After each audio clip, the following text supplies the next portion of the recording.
Hey, Undisputed listeners. Before we start the show, I wanted to tell you about our brand new Fox Sports app and website, foxsports.com. Reimagined for the modern sports fan. Go ahead, download the new app right now. You don't even have to pause this episode. Every day on the new app and website, you'll see the top stories in sports, plus a rich world of written content, videos, social media, and analytics to give you a 360-degree view of the most important stories of the day.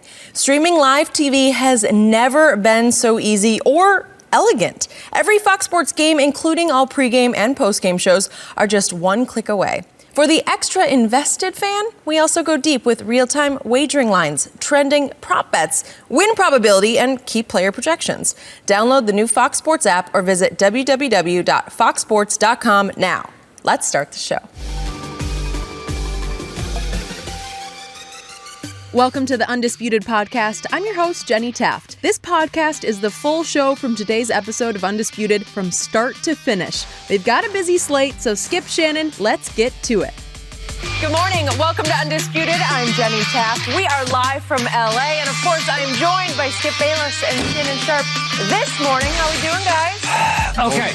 I want to get this on the record right here, right now. What's on the record? At this moment, you have given me Tom Brady plus 7 points for 5 cases of Diet Mountain Dew. Is that correct? Put it on put it in email. Put it on the CD.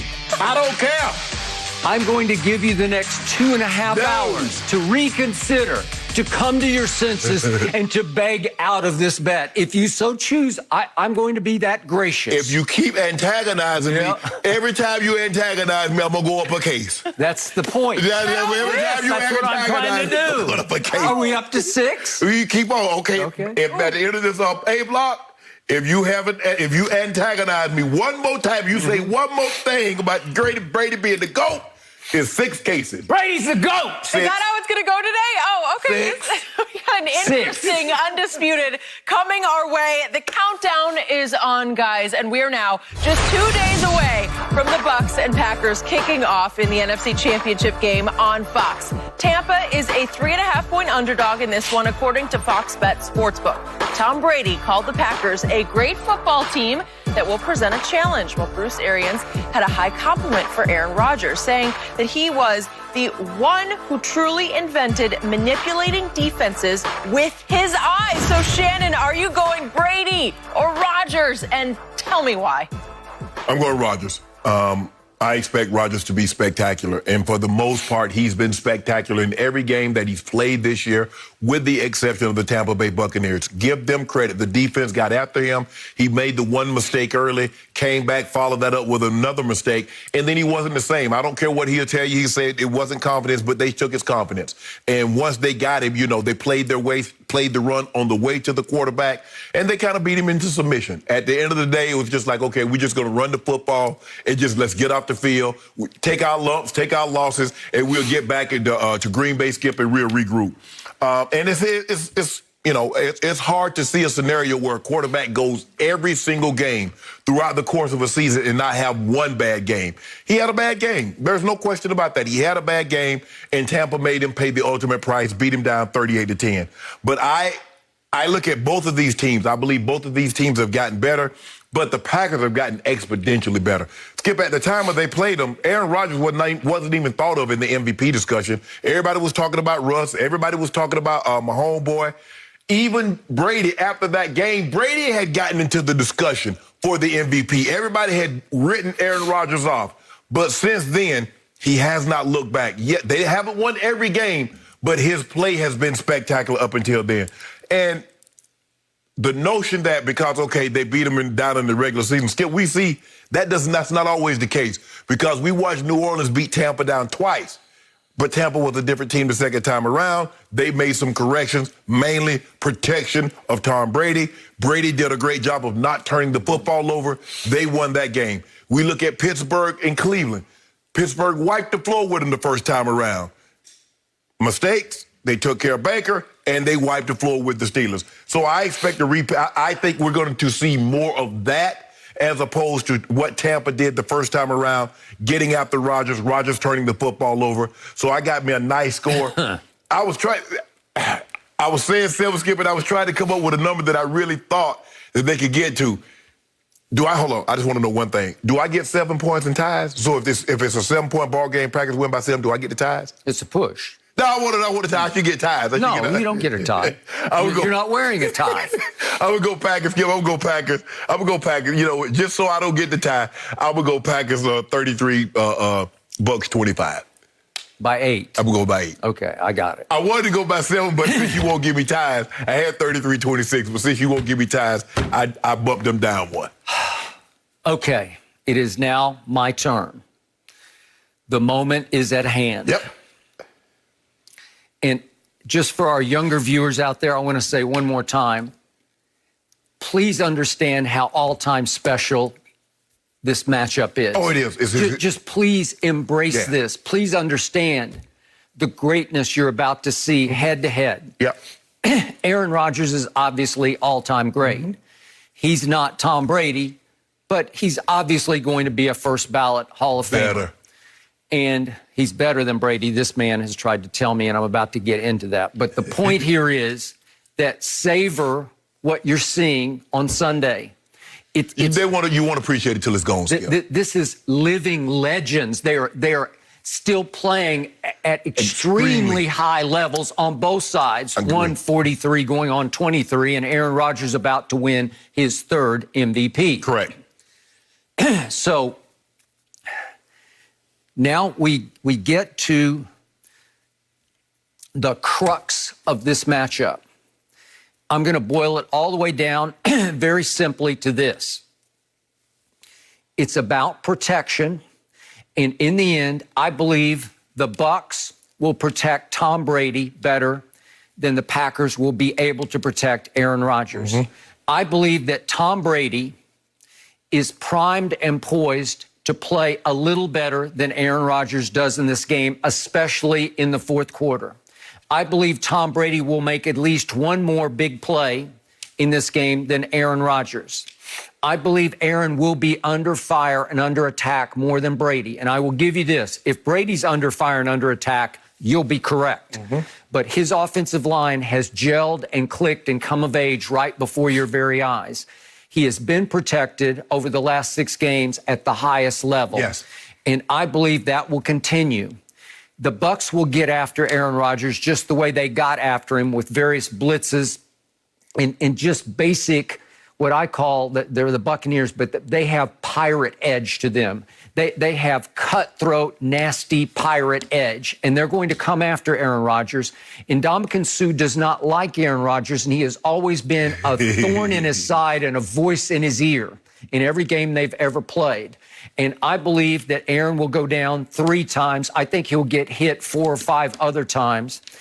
And the result of that will be Tom Brady 30, Aaron Rodgers 28. And I'm going to reiterate motto when it comes to Tom Brady. There's one man in sports I will never, ever bet against, especially if you give me 7 points. But with the money pushed to the table in an NFC championship game in which Tom Brady has a chance to get to a team's first ever home Super Bowl, because the Super Bowl is going to be in Tampa Stadium, and get to his 10th Super Bowl, which is just silliness. 10 Super Bowls. He getting an old Go James territory. Because, Go James been in the NBA Finals, right? Oh, yeah. Okay. Except Tom Brady has won 6 Super Bowls. I say got there, Skip. With 6 game-winning drives in the fourth quarter or overtime. And again, at 43, he's playing like he's 23 because he just threw 40 regular season touchdown passes. And he just won 2 road playoff games, getting even with his nemesis. Did you hear what his matchup nightmare at New Orleans? Did you hear what Dr. Brittany Breeze said? I think that's his. I think that's his Drew's wife's name. Torn fascia in his foot, rotator cuff, 11 broke ribs, collapsed lung. Yeah, and he had the 6th best QBR in the league this year. I don't know how, but now back to your man Aaron Rodgers. The reason I am so confident in Brady +7 is that I've told you this again and again, and I'm going to stand on it and scream it from a mountaintop today. Aaron Rodgers is overrated when it comes to the postseason because he made it to one Super Bowl long ago, 10 years ago, with a road wild card run in which he won 3 straight games on the road unexpectedly to get to that Super Bowl in Dallas-Fort Worth, as we remember, against Pittsburgh. And he won it. He was great in it. He was the MVP of the game and should have been. But that was a long time ago. Since that game, he's 7-7 in the postseason. But here's what's more important. This is a championship game. It's his first home championship game, and it took him longer to get to that than any quarterback has ever taken to get to a home championship game. That's all you need to know. But you also need to remember this. Aaron Rodgers is 1-3 in his previous 4 championship games. And help me out, Mr. Sharpe, which one did he win? Oh, it was the first one he ever played in, which was at Chicago. Remember that one? Yes. What happened in that game? Well, Green Bay was up 16-0 at halftime. And Jay Cutler had a bad knee, which forced him to mostly ride the exercise bicycle on the sideline in Chicago for the second half, which forced one Caleb Haney into the game the entire second half. A Caleb Haney who in his career would wind up starting only 4 NFL games and be gone from the league 2 years after this fateful day in Chicago. What did Caleb Haney do in the second half? He brought them back. All of a sudden, he cut the score to 21-14, and after another quick 3-and-out by Aaron Rodgers and company, here came Caleb Haney again on an 11-play, 82-yard drive and got it all the way down to 4th and 5 at the Green Bay 29 with time running out. And I'm thinking he's going to pull off the upset of upsets, and he threw an interception. You actually believe that? Okay, I did at that moment. I thought because Aaron Rodgers had been, by his standards, pathetic in the second half. But that Bears defense was really good at that Brian point. Urlacher's defense.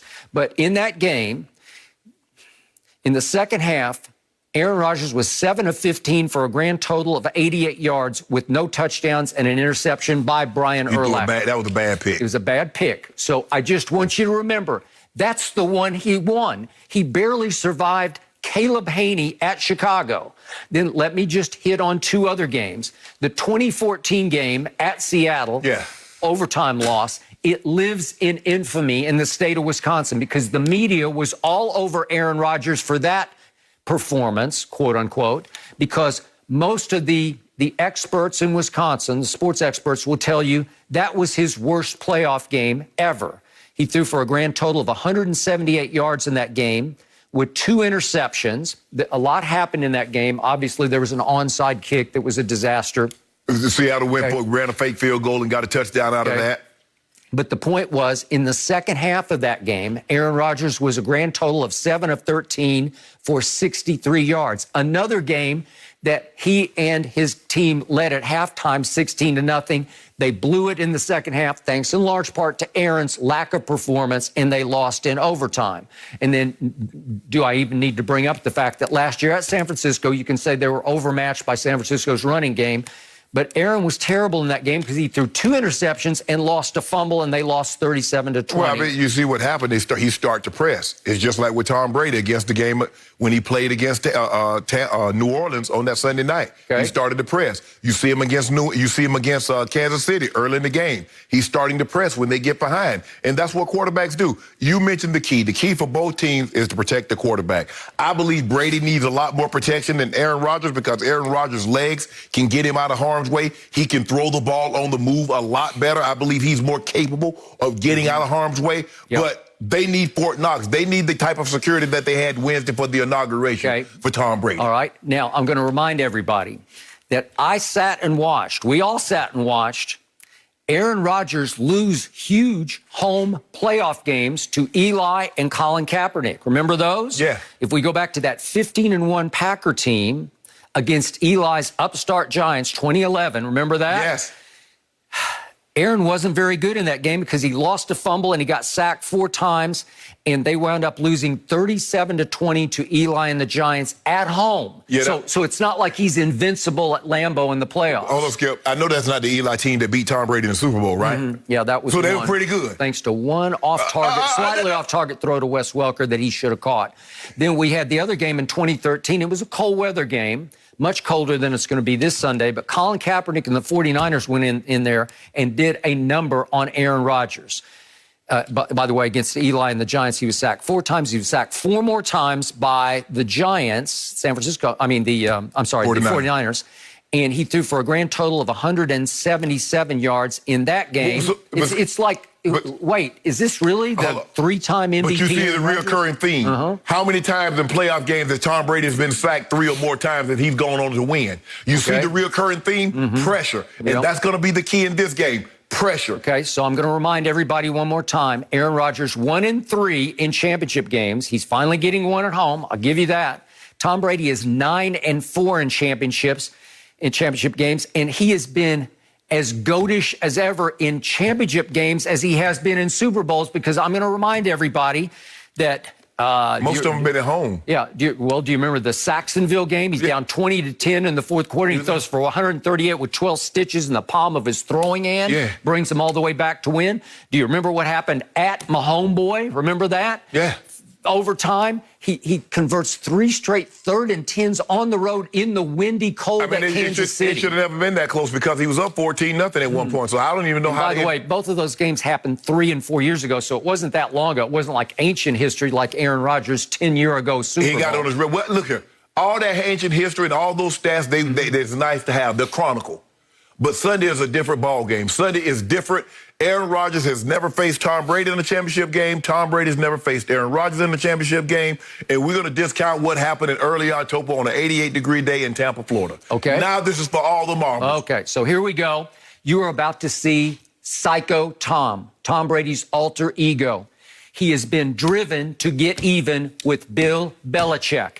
Right now, all the chips have been pushed to the middle of the table at Lambeau Field, the hallowed, the frozen tundra of Lambeau Field, with an opportunity to take the Succaneers, a team that was 7-9 last year, a team that led the NFL in turnovers and penalties, a team he has transformed into, wait a second, an NFC championship team in his first year in the middle of a pandemic with no offseason and no preseason games, a team that is suddenly plus 12 in turnover differential, which leads the whole league in turnover. He did it in 1 year.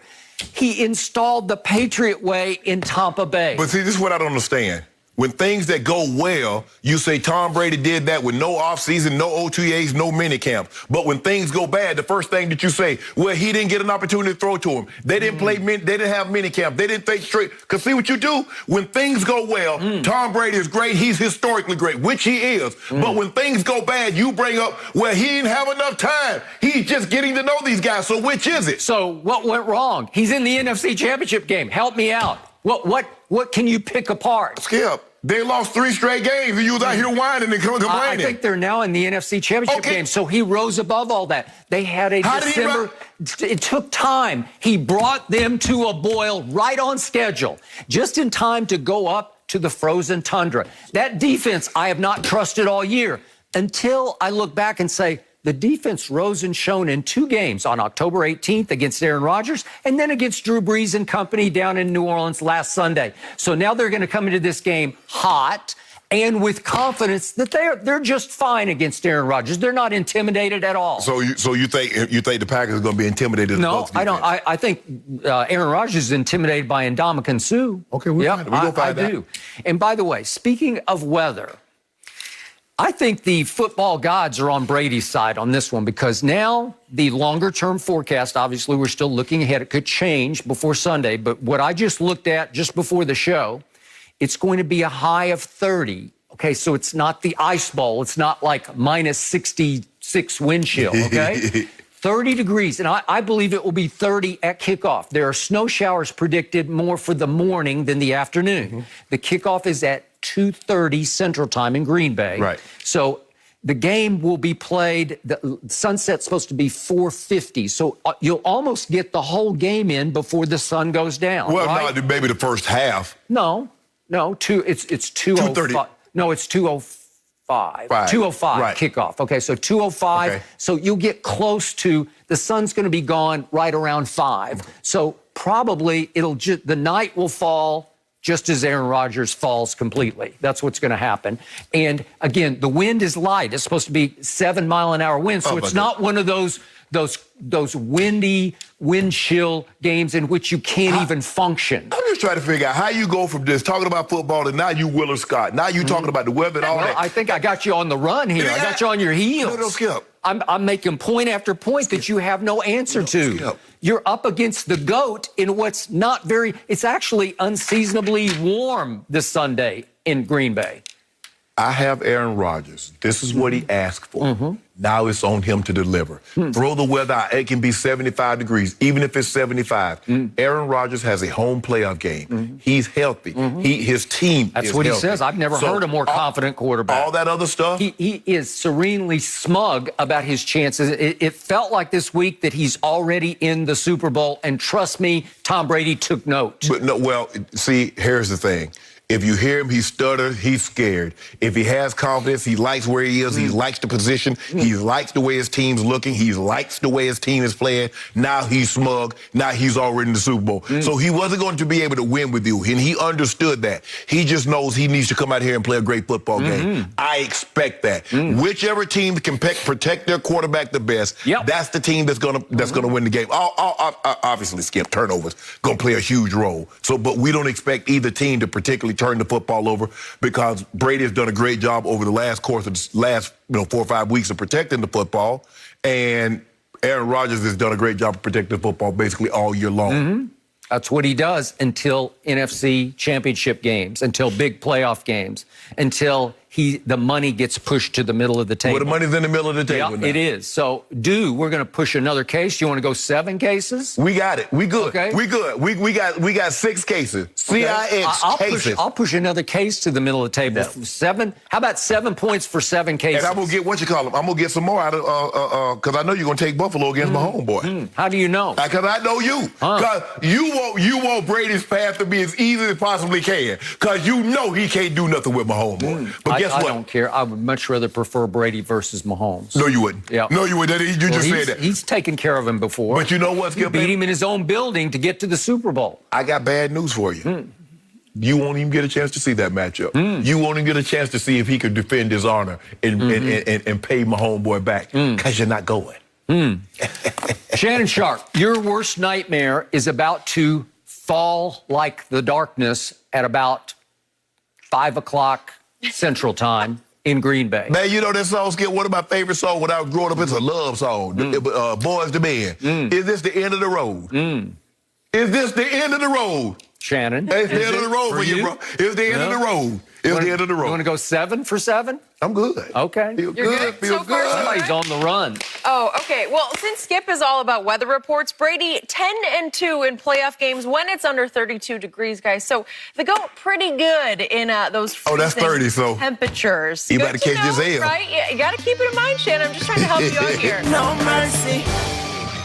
What's up, Undisputed listeners? It's your boy, Shay Sharpe. I wanted to tell you about my new podcast, Club Shay Shay, where we always do something before 2 something.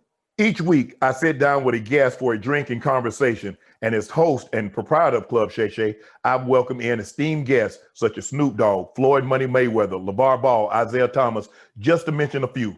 Whether I'm talking to an athlete, a musician, an actor, or a lifelong friend, Club Shay Shay is a place where people share inspiring and motivational stories about their journeys to prominence.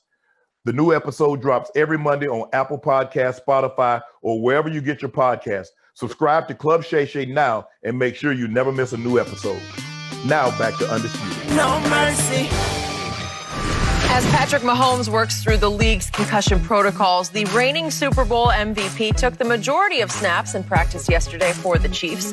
Casey remains a 3-point favorite against Josh Allen and the Bills, according to Fox Bet Sportsbook, in the AFC Championship. So, Shannon, who wins? And please tell me why. I'm taking the Chiefs in a very high-scoring game, Skip. Basically, you're guaranteed 30 points when Mahomes starts in a playoff game. And if you look at his playoff games over his career, and I know it's brief, he scored at least 30 points in every playoff game. And he's on that pace last week until he got knocked out, 2 or 3 minutes into the third quarter. And so that's what you're up against. And I think Buffalo knows it. If I'm not mistaken, Josh Allen says we got to outscore him. He knows their defense. The days of you holding this offense down to 17 and you winning the 2017 game, Skip, I don't see that happening unless you can coax 4 or 5 turnovers out of Mahomes, and I just don't see that happening. He's 24 of 25, so basically his last 25 games, he's won 24 of those. Tyreek, Travis Kelce 100% healthy. And if we go back and look at this game the first time they played, Skip, the Chiefs had a season high in rush yards, 245 yards, because they kept the safeties deep because they didn't want to give the big plays up over your head. Yep. Now, we know the Bills struggle at stopping the run. So you're going to have to give up something. What are we willing to give up, Skip? Are you going to let them run the football? Because they can possess the football. Andy Reid doesn't have a problem, and EB doesn't have a problem calling runs. If you're going to keep those play cover to that shell safety, they just run you out of it. So this is why I'm taking them. I know Josh Allen is spectacular. The defenses leaves a lot to be desired on both sides of the ball. I don't think either defense is great. But they're opportunistic. You make a mistake, they generally make you pay for it. Lamar made one mistake last week, and the guy hit his head on the goalpost on a 101-yard INT return. You make a mistake, Honey Badger will normally make you play. So, Skip, with me, I'm looking at it like Buffalo. They haven't even tried to run the ball in the playoffs, Skip. They just like, forget it. They're dropping back 73% of the time.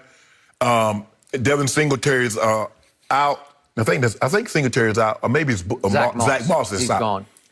But they don't try to run the ball, Skip. And the one thing that you need to do against KC is that you need to run the football. You need to possess the football. And you look at teams that's kind of giving them trouble, although they haven't beaten them, they're snapping the ball around 5 seconds or less. I don't know if Buffalo's going to do that because Buffalo wants to be up-tempo. So I'm going to take a very high-scoring game. I'm going to say Chiefs win the game 35-31.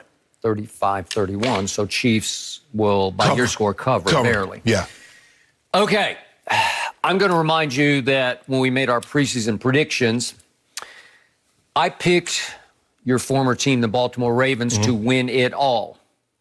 Their season obviously ended at Buffalo last weekend. Correct.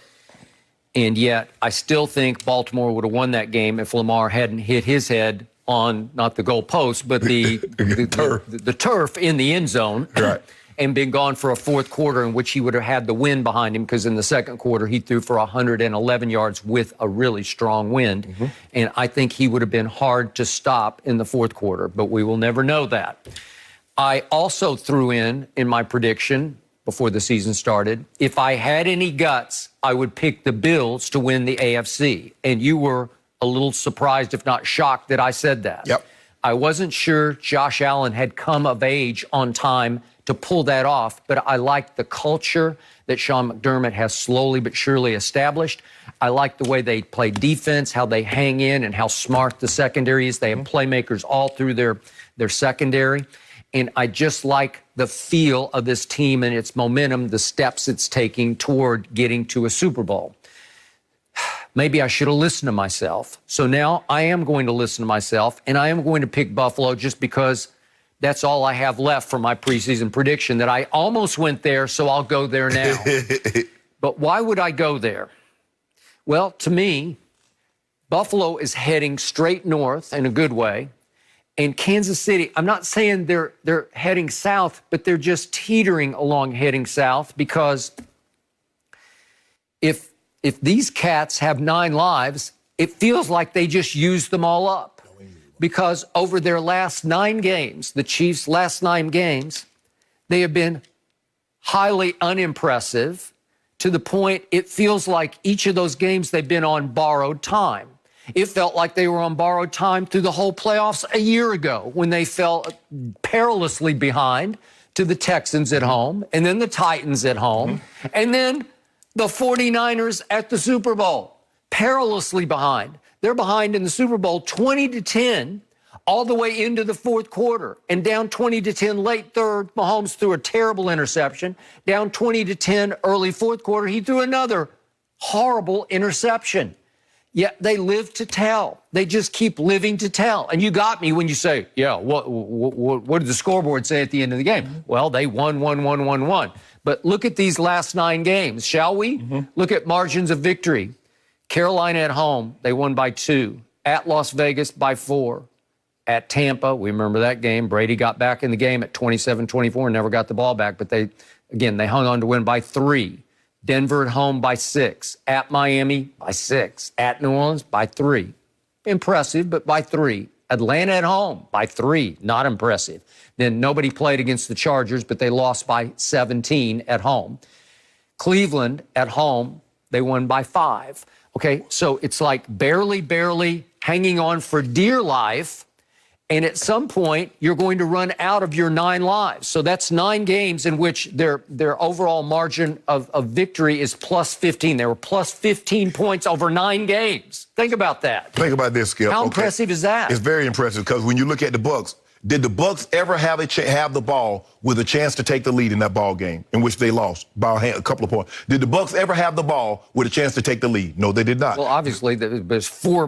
Brady drove him for another long touchdown to go 27-24 with 4:10 left. So he never had a chance. So he never had Killed the ball. the clock with 4 minutes and 10 seconds. Okay, the Dolphins. Did the Dolphins ever have a chance once Mahomes and the Chiefs got the lead? Did they ever have the ball with a chance to take the lead? Okay. No, they did not. All right. Okay, what about the Saints? You were describing borrowed time. Borrowed time. But you see what's happening here. One little mistake and you lose. One little mistake. But Skip, you make it seem like the game was nip and tuck. How many points were they ahead? At one point, they were 17-0. At one point, they were 14, 15 points in front of the Saints. At one point, they were what? 30-10 in front of the Dolphins. So you make it seem like the game is nip and tuck. Hanging on for dear Skip, life. when you get ahead by that much, you don't do anything reckless. You're in the defense plays different. Guys, listen to give them nothing cheap, nothing deep. And so they get a lot of these completions.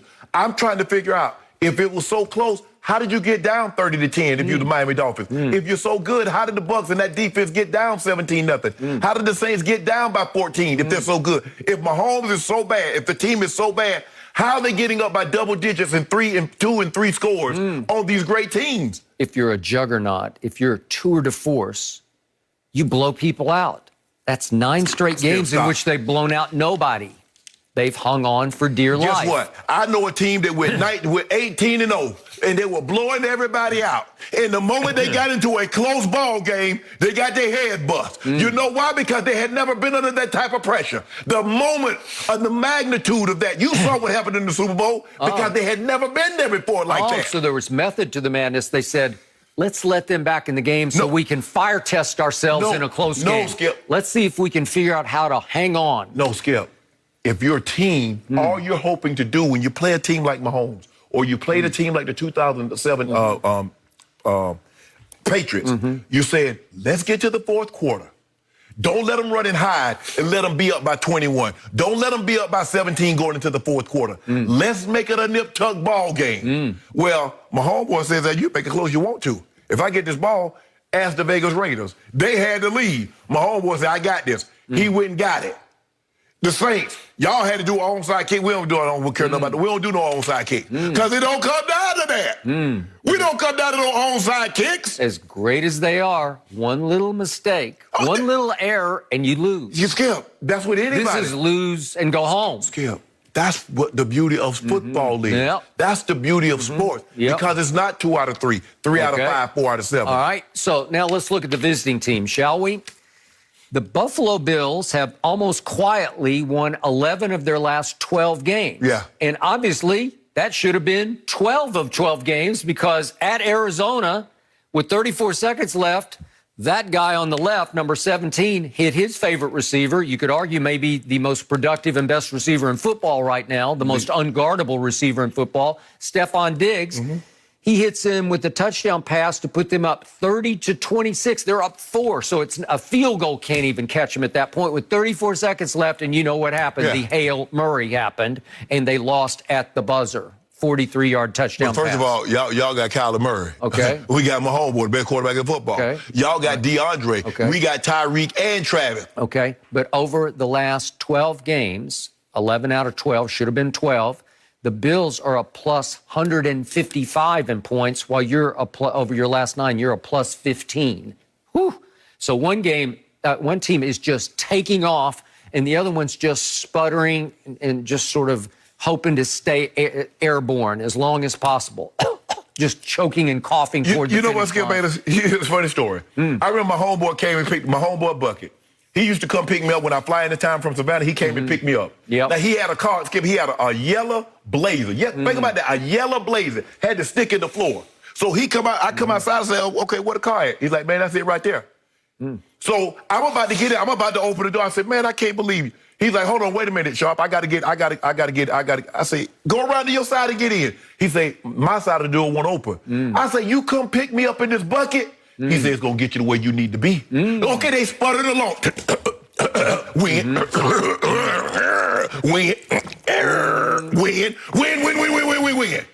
So what you want to do? You want to ride it? Guess what, Skip? I used to fly. You know, I used to fly. Got a little money now. I fly a little first class. But when I didn't have no money, guess what? I sat the back of the plane. Because guess what, Skip? It gonna get there at the same time. All you do is getting off the plane before me. So as long as I get there, fine. So as long as I win the game, you want all these style points. You want Tom Brady threw for 5. I remember when Tom Brady threw for 505, about 5 or 6 touchdowns. Caught that. Came to see your club. Came to the club. The Bills haven't just been flying in first class for 12 games. They've been flying the plane for 12 games. Skip, but they fly our airline. They work for us. Did you see what we did when we went to Buffalo? Now, I know they're a different team. That guy on the left, Josh Allen, is a different quarterback than when they faced him, I don't know what, week 5, week 6. He's a different animal. Stephon Diggs is a different animal. Cole Beasley, their offense is different. But their offense is not going to be on the field the whole game. They're going to have to deal with my homeboy. Now, if I'm Buffalo, what I'm going to do, Skip Bayless, I'm going to see how healthy that toe is. You say the man toe good? I'm glad you brought that up. That was my next point because the concussion is a concussion, but we don't even know if he actually had a concussion. He's just been in protocol. I fully expect Patrick Mahomes to play and play well in this game, but I'm not sure about a turf toe because that's going to inhibit him from moving in the pocket. I'm not talking about running, but even moving in the pocket the way he usually does. He'll be fine. I think you just brought it up because you're worried. He'll be fine. Okay, all he's going to do is put that steel insert in his shoe so the toe doesn't bend. Yeah, he's going to walk like, he's going to walk flat-footed and club-footed. It's okay. But guess what? Ain't nothing wrong with this. Get that, Trav. Okay. Reek.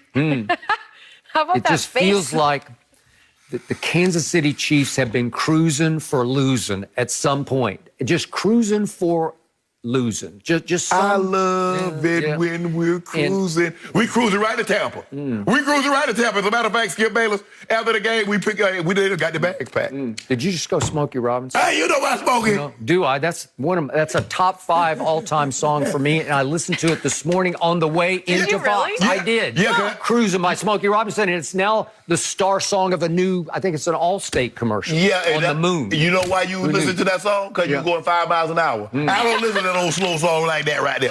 I actually flew here. I was airborne on Avenue of the Stars. There's no I was airborne. How we get to work, guys. You guys can save the competition for the desk. And by the way, last quick point, I think the weather is going to be more foul in Kansas City on Sunday evening than it will be even in Green Bay because it's going to rain. It's going to be a cold rain with high gusts of wind.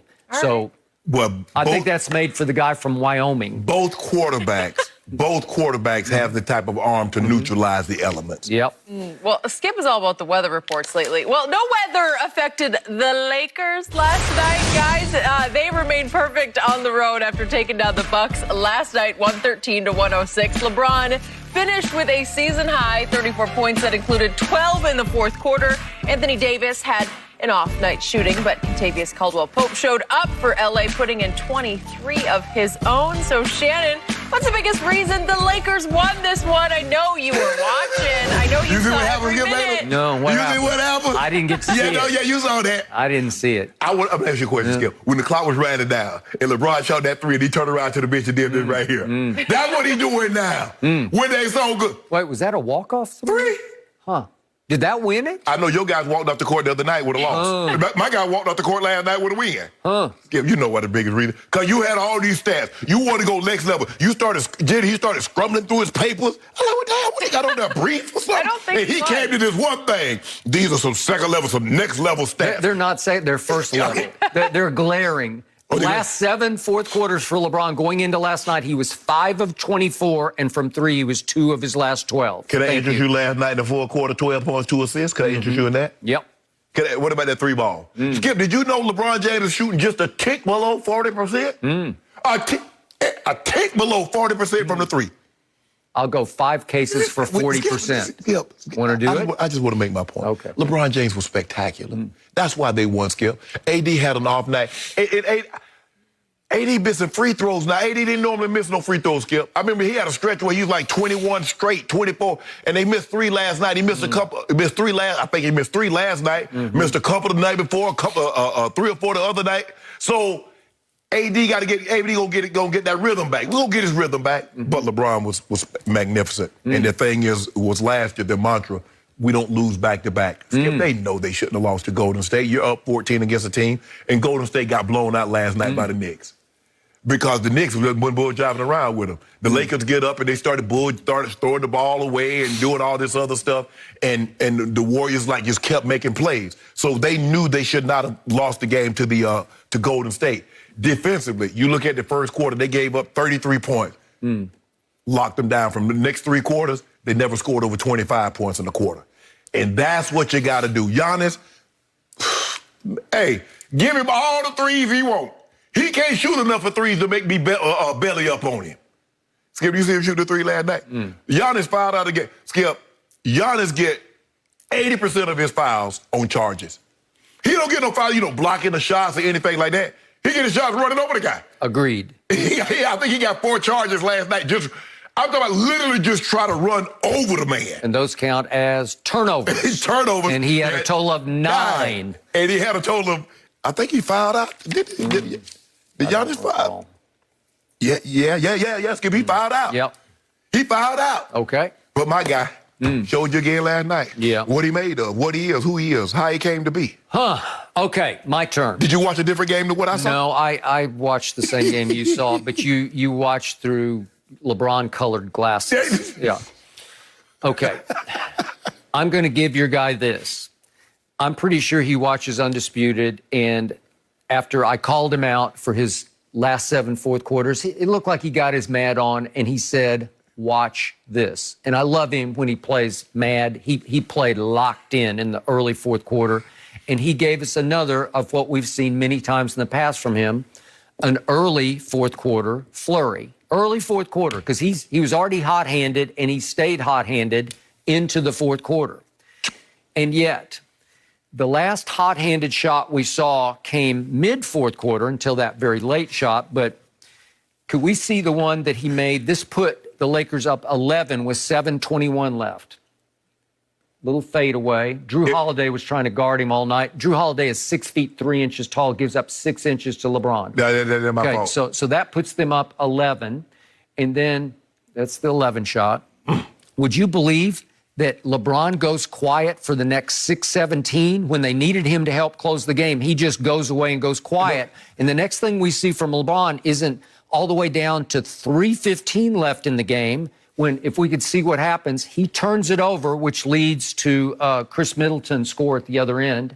LeBron turned it over, and Connaughton to Chris Middleton, and he drives it and scores it and cuts it to 2. And all of a sudden, the 11-point lead that LeBron shot them to with 7:21 left is down to 2 with 3:05 left.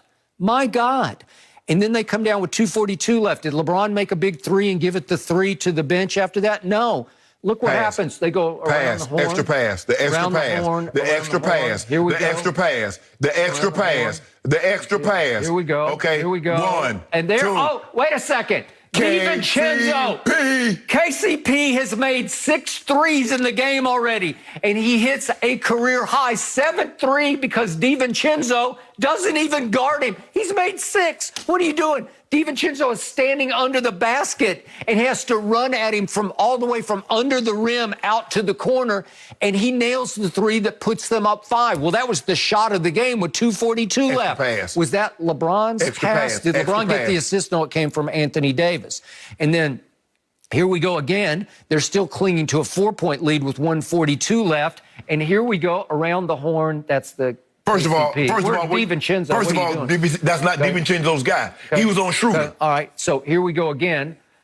And this is the now, if I'm not mistaken, that's DiVincenzo on Schroeder. Yep. That's so he's on Schroeder. Here we go, around the horn. So that's Chris Middleton's guy. Chris Middleton, where are you? That's your guy. Here we go. KCP is Chris Middleton's guy. Looking for Caruso. Wide open in the corner, and he takes his only 3 of the game and nails Bam! it. Kabam! And that puts them up 7 with 1:42 left. And then it's all that's left is for LeBron to finally score again. He hasn't scored since the 7:21 mark. And with 1:04 left, LeBron takes and makes a final 3, and it's nothing but icing. It's the icing shot. It's the front runner icing shot, and he nailed it at the clock. He loves to shoot him at the clock because there's no other option. You have to pull it up. You got no excuse. You see what he did, Skip? And that's it. And boy, that's 3. I got this. I got this. And it put them up 8. Was that a walk-off? No, it put them up 8. It's the all-time LeBron Memorial front-runner shot. If you don't mind me asking, if I'm not mistaken, your team, the Brooklyn Nets, were up 7 against the Cleveland Cavaliers. Yeah. Why didn't KD close that game? It was KD and James Harden and Kyrie playing together for the first time in their lives. Skip. In their lives. I don't care. If I just get 4 guys at the park I never met, if we go into 21 and I'm up 7, you not catching me. So help me out here. Am I right about this, or did I just make this up?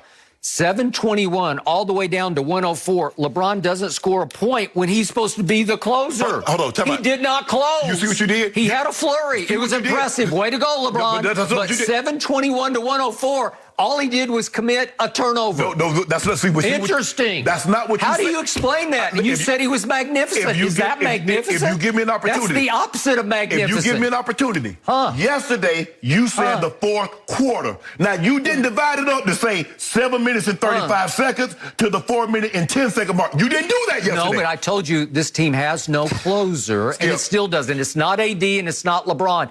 How many times is KCP going to hit the shot of shots, and Caruso is going to make a huge 3 to put the final nail in the coffin? So how many times did Steve Kerr do it? Wow. How many times did John Paxson do it? This is just some regular season game in which the Lakers won. The reason they won the game was they were plus 30 from the three-point line. They made 19 threes, which is 51%. Yes. The Bucs made 32%. They made 9. So it's 19-9 for the three-point line. That is plus 30. What do you think is going to happen? The visitors are going to win this game. Okay, what did the Bucs do in the paint? There are very few teams that beat the Lakers up in the paint. And what did the Bucs do in the paint? They were plus what in the paint? So you want the Lakers to lose the paint battle, the three-point battle, turn the ball over more, lose the free throw line battle, and just say, well, LeBron, what you gonna do? So LeBron did that. Had a plus 15, the highest plus minus of anybody that touched the court last night. 34 points, 8 assists. How many nights is LeBron going to hit 6 of 10 three-pointers? Help me out. Skip. So in other words, not many. But even it's rare. That's not his game. How many times is KCP going to make 7 of 10 three-pointers? Let me ask you a question. How many games is AD going to shoot less than 50% from the floor? I don't know. That's starting to happen more and more. So now it's not. So LeBron James hitting more and more threes. He's starting to hit more and more threes. KCP, isn't KCP like the top 2 or 3 guys in three-point percentage? But that's an anomaly. Was it going to stay? So is it going to keep? Is AD going to stay below? Is AD going to stay below 50%? Or can you rely on that? I didn't think so. I don't know. I know. You think LeBron's going to shoot 40% from 3 by the end of the year? This is what I know. A team that was on a clip to be the best offensively rated basketball team in NBA history, even to surpass what the Mavericks did last year, and they shut them down. Giannis, the 2-time reigning MVP, he ain't want no part of GOAT. If he the guy, if he what you said he is, come see LeBron. Who's GOAT? GOAT James. Did Jordan come out of retirement? No, Jordan. Oh, you mean LeBron? So the phony GOAT. So Giannis, the defensive player of the year. He don't want to guard. How old Giannis? 27, 28. And he don't want to guard a 36-year-old man in year 18. He put True Holiday on him. That's 6'1". 6'3". Okay, he's 6'3". Yeah, But you 7 foot tall. Come see him. He defensive player of the year. Come see him. By the way, Giannis did block LeBron's shot twice at the rim. So he saw him twice. Hold on. So in other words, LeBron would have had 38. Okay, my bad. My bad. How many Giannis have? I've said this all along. Giannis is just overrated. What did they do? They built the Toronto-esque wall last night. It was LeBron and AD and Montrez and a little bit of Gasol. They just built a wall and said, you can't come in here. And he just kept running into the brick wall, and he got all those charges called, and he kept losing the basketball. He had 9 turnovers because he ran literally into the wall. Overrated, X-rated, G-rated. It doesn't matter to me, Skip. All I know, Lakers are undefeated on the road. All I know is they've lost 4 home games. Okay. How do you do that? They're at home. Maybe because their minds are on the team in the basement at home. We don't worry about them. Wait, who's leading the league in three-point shooting? Oh, it's the Clippers. Who knew? Who got the best record in the NBA? Here come the Clippers. Who has the best record? Right as we speak, as Skip Bayless and Shannon Sharpe are having a conversation, who has the best record in the NBA? Yeah. The team without a closer. Guess what? We had no closer last year. We're the only team in baseball history to win a game without a closer. Win the World Series without a closer. Really? Because when we get great pitchers starting pitching, our pitchers go the distance. Okay. Who y'all closer? You say Kawhi ain't it. You trust Paul George to continue what he doing? Sweet Lou. Lemon Pepper Lou. Lemon Pepper Lou, okay. That's who closes. Okay, Lemon Pepper, okay. Yep. Now keep that energy. Now you had that same energy last year. Last season, Lemon Pepper Lou. Yeah. He's back. Oh, interesting. No mercy. Hey, Undisputed listeners, it's Charlotte Wilder here to tell you about my new podcast with Mark Titus called the People Sports Podcast. It comes out every Thursday, and Mark and I take one of the big stories of the week, and then we go off on tangents you never saw coming. This might mean that we start talking about the Dodgers winning the World Series and end up wondering if Knicks fans deserve happiness. Or begin with LeBron's greatness and end up drafting our ultimate beer league softball team made up of old athletes. Whatever it is, the only rule of the show is that it has to be fun and funny, because these days we could all use as many laughs as we can get. So check it out wherever you get your podcasts and come down weird sports rabbit holes with us. We can't wait to have you. No mercy. The NFL playoffs continue Sunday with the NFC Championship presented by TurboTax Live as Tom Brady and the Buccaneers take on Aaron Rodgers and the Packers. Pre-game coverage starts at 1 p.m. Eastern on Fox and the Fox Sports app, and I am so ready for this game to get underway. We are ready for it around here on Undisputed. But how about this for news? The Eagles are reportedly close to making Colts offensive coordinator Nick Sirianni their next head coach in order to help develop Carson Wentz. Well, the Lions have already named Dan Campbell their next head coach. The former Saints assistant and tight ends coach had a headline-grabbing introduction yesterday, and that may be an understatement. So take a listen for yourself. This place has been kicked, it's been battered, it's been bruised, and I can sit up here and give you coach speak all day long. I can give you, hey, we're going to win this many games. I can't. None of that matters, and you guys don't want to hear it anyway. You've had enough of that. So excuse my language. We're going to kick you in the teeth, all right? And when you punch us back, we're going to smile at you. And when you knock us down, we're going to get up. And on the way up, we're going to bite a kneecap off, all right? And we're going to stand up. And then it's going to take 2 more shots to knock us down, all right? And on the way up, we're going to take your other kneecap, and we're going to get up. And then it's going to take 3 shots to get us down. And when we do, we're going to take another hunk out of you. Before long, we're going to be the last one standing, all right? That's going to be the mentality. I've listened to that a lot, and I have a different reaction every time. Shannon, what was your reaction really to the day yesterday? I just want to know. Eric Bieniemy, for some reason, they wanted to get a job. Leslie Frazier, Pep Hamilton, and they gave a press conference like that. They'd have been a little obliterated. Let me tell you how they're doing it right now, Skip.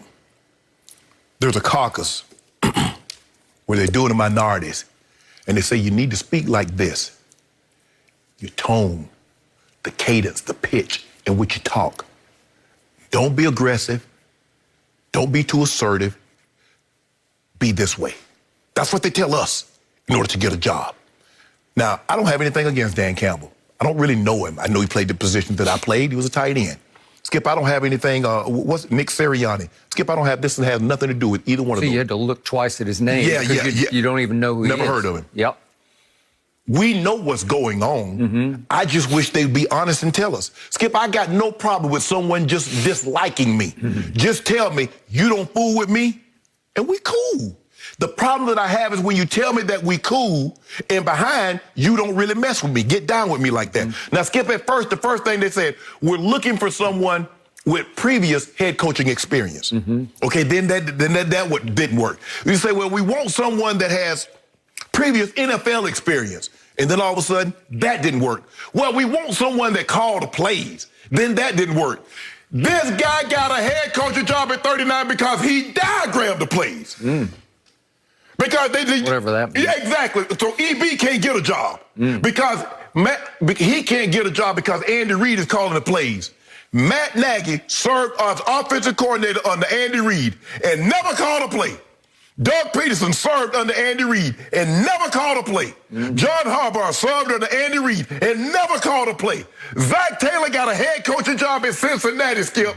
He was the quarterback coach for Sean McVay and never called a play. What does calling plays exactly have to do with being a head coach in the end? If I don't want you to get something, I'm going to use every excuse I possibly can come up with to why you can't get it. Did Bill Belichick ever call a play? No. No. Thank you. Did Jimmy Johnson ever call a play? No. No. Well, Jimmy was the DC. Jimmy was on the defense side. That's what I'm saying. So, Bill, they don't call plays, right? So they might suggest run or pass, but you have to say what Jimmy could say with the D coordinator. And I get Skip, if you're a defensive coordinator, I get it. But you can't be Staley, and you get guys that are linebackers. The guy's a tight ends coach. And he getting, like I said, they ain't got no problem with Dan Campbell. I don't care. Hey, you play in the NFL, you play.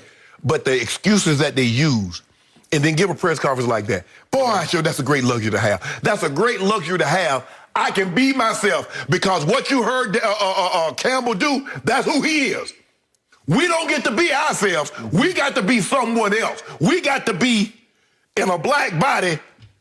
You got to think it's a white voice coming out of that black body. We got to be reserved. I can't be too much of myself. I don't want to be, I don't want to be confrontational.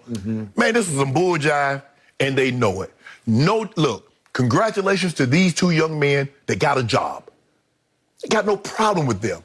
But if you think it's anything else that's involved other than what it is, and whatever you think it is, that's exactly what it is, Skip. And they give you all that. This is embarrassing. This is embarrassing. But Roger Goodell, I don't blame you, Raj, because I know deep down what you're trying to do.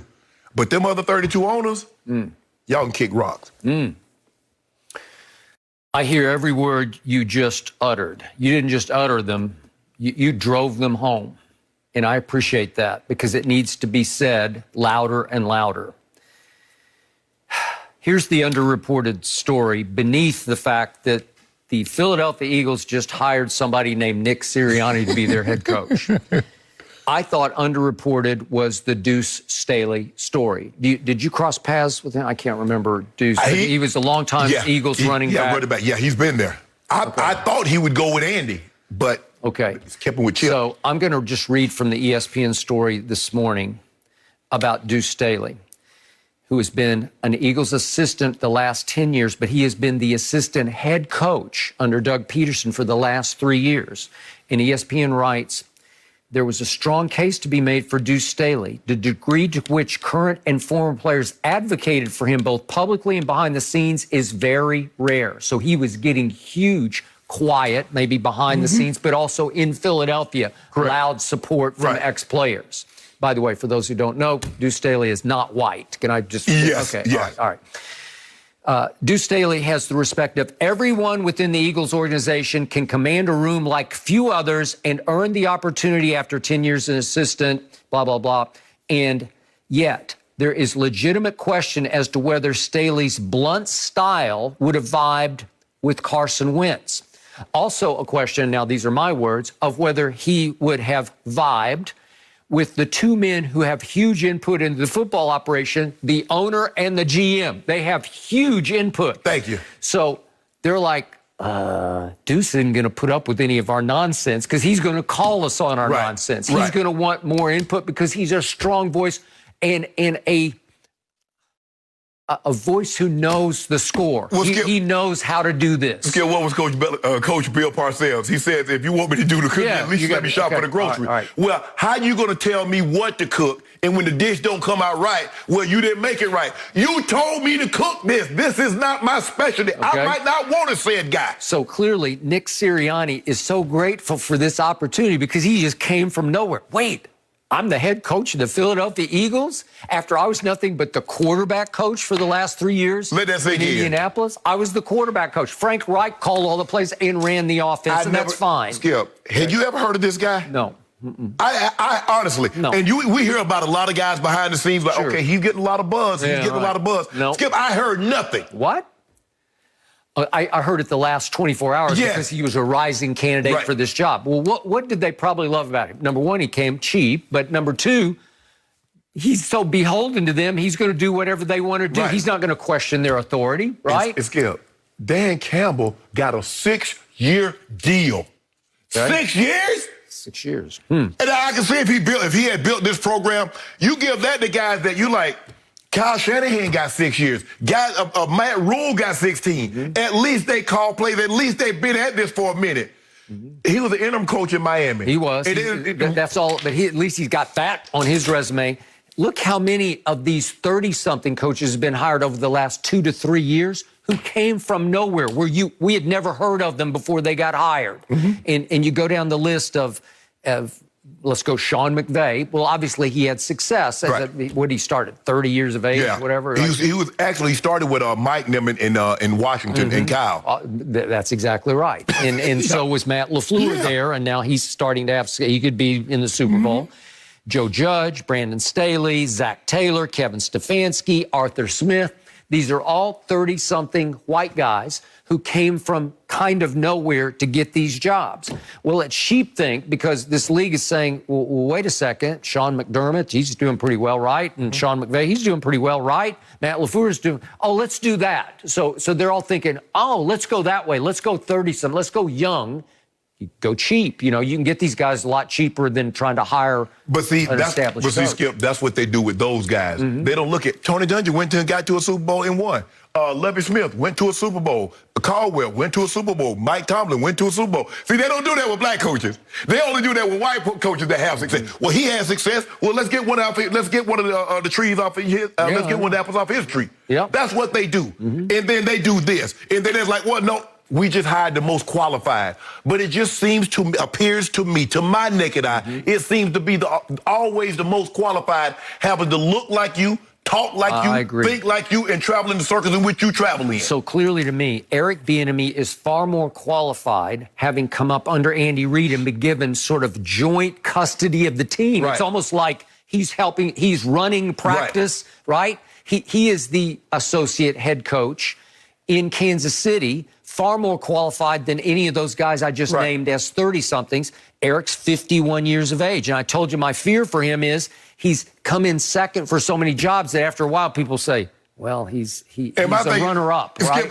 And my thing is, they said, well, his interviews are terrible. I figure after 7 or 8 interviews, you already know what they're going to ask us, so you just come up with the right answer. You can't let me take a test 10 times and I still fail it on the 10th time. I'm going to get it right because it's the same test. Ain't like you asking me different questions. What I can't understand is that the men that work for the man, let's just say Andy Reid is the man.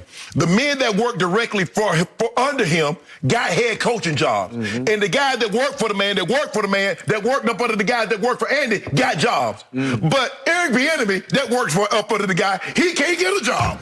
But we've gone 3-4 deep after that, Skip, and they get jobs. They do. But they say, oh, man, Shannon ain't got nothing to do with that. It's that, he called the plays.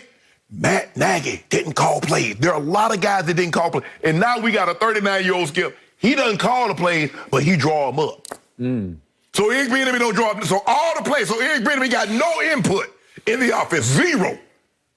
Oh, you know, and I know. Of course. And then get up there. We got to get up there. We got to be buttoned. Can't curse. You think we can curse the first press out the gate? Everybody, they're going to be looking like, oh, did we make the right hire? He cursed. Stop being right there. Okay. I hear everything you just said about that. Now, let me give you my white perspective on Dan Campbell. I'm just doing white guy to white guy. I'm looking sideways at him like, really? Because I don't care what color you are.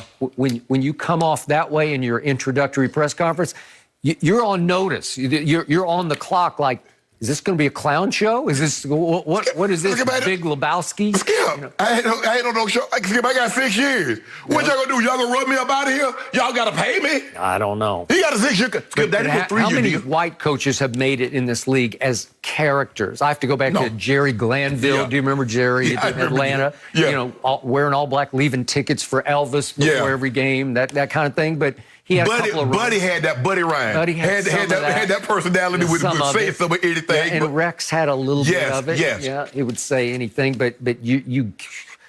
But you got to win. You got to win. You got to back that up. You know, Matt Patricia, he came out there with doing all that tough talk, and Coach Belichick this and Coach that. I agree. They fired Jim Caldwell, who had gone to the playoffs twice in his 4 years, for a guy that didn't even get close, couldn't even spell playoff. But everything's all well. This is embarrassing. It is. I keep reading and listening to all the players and coaches talk about Eric Bieniemy and the interviews that were on yesterday on social media. I can't figure it out. I mean, Andy Reid said he's someone I wish my son could have played for. Like, what else can we say about his character? Everyone seems to love the guy, and so it's confusing, and I just hope he gets a shot at this point. No mercy. Well, we are now just 2 days away from the Bucs and Packers kicking off in the NFC Championship game on Fox. Tampa is a 3.5-point underdog in this one, according to Fox Bet Sportsbook. Tom Brady called the Packers a great football team that will present a challenge, while Bruce Arians had a high compliment for Aaron Rodgers, saying that he was the one who truly invented manipulating defenses with his eyes. Fox Sports NFL analyst Michael Vick joining us now. Mike, are you going Brady or Rodgers with this one? I'm going Rodgers with this one. This is what Aaron Rodgers been asking for all season. This is what he wanted. Home playoff advantage throughout. You know, the home game, NFC Championship game to be hosting. And I think more so than anyone in the National Football League right now, Aaron Rodgers understands that this championship, you know, in this totality is great and a necessity for his career. You know, Tom Brady, on the other hand, he's got 6 rings. He's got it all. And, you know, if Tom win it this year, then we won't get Tom next year. And this year was a very entertaining season for the Tampa Bay Buccaneers and for all the viewers and everybody who had a chance to, you know, speculate on this year's season. You know, it was great watching the Tampa Bay Buccaneers go through what they went through and coming out of it on the winning side. You know, now they face the one of the hottest teams and one of the best teams in the NFL, in the Green Bay Packers. But I got to say that the Green Bay Packers look like the most complete team in the National Football League when you look at it. And I think Aaron Rodgers is playing some of his best football. That goes without saying. Tom as well. But, you know, I think it's going to come down to a lot of different things. You know, the mishaps, you know, on both sides. The total team effort, I think, you know, on both sides. And you know, it's just going to come down to whoever make the least amount of mistakes, as we all say. Who don't have the most turnovers and mishaps, and, you know, who can score the most points. But I think in the end, it'll be Aaron Rodgers on top.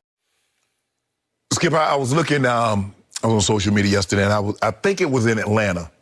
And Aaron Rodgers is sitting on the bench with Jordy Nelson, and the game is winding down, and he says, we got to get one of these things at our place.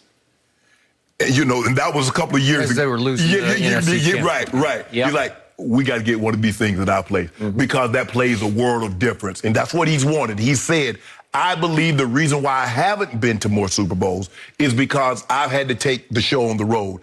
And I've had to play in basically ideal conditions for Atlanta was a perfectly turf team.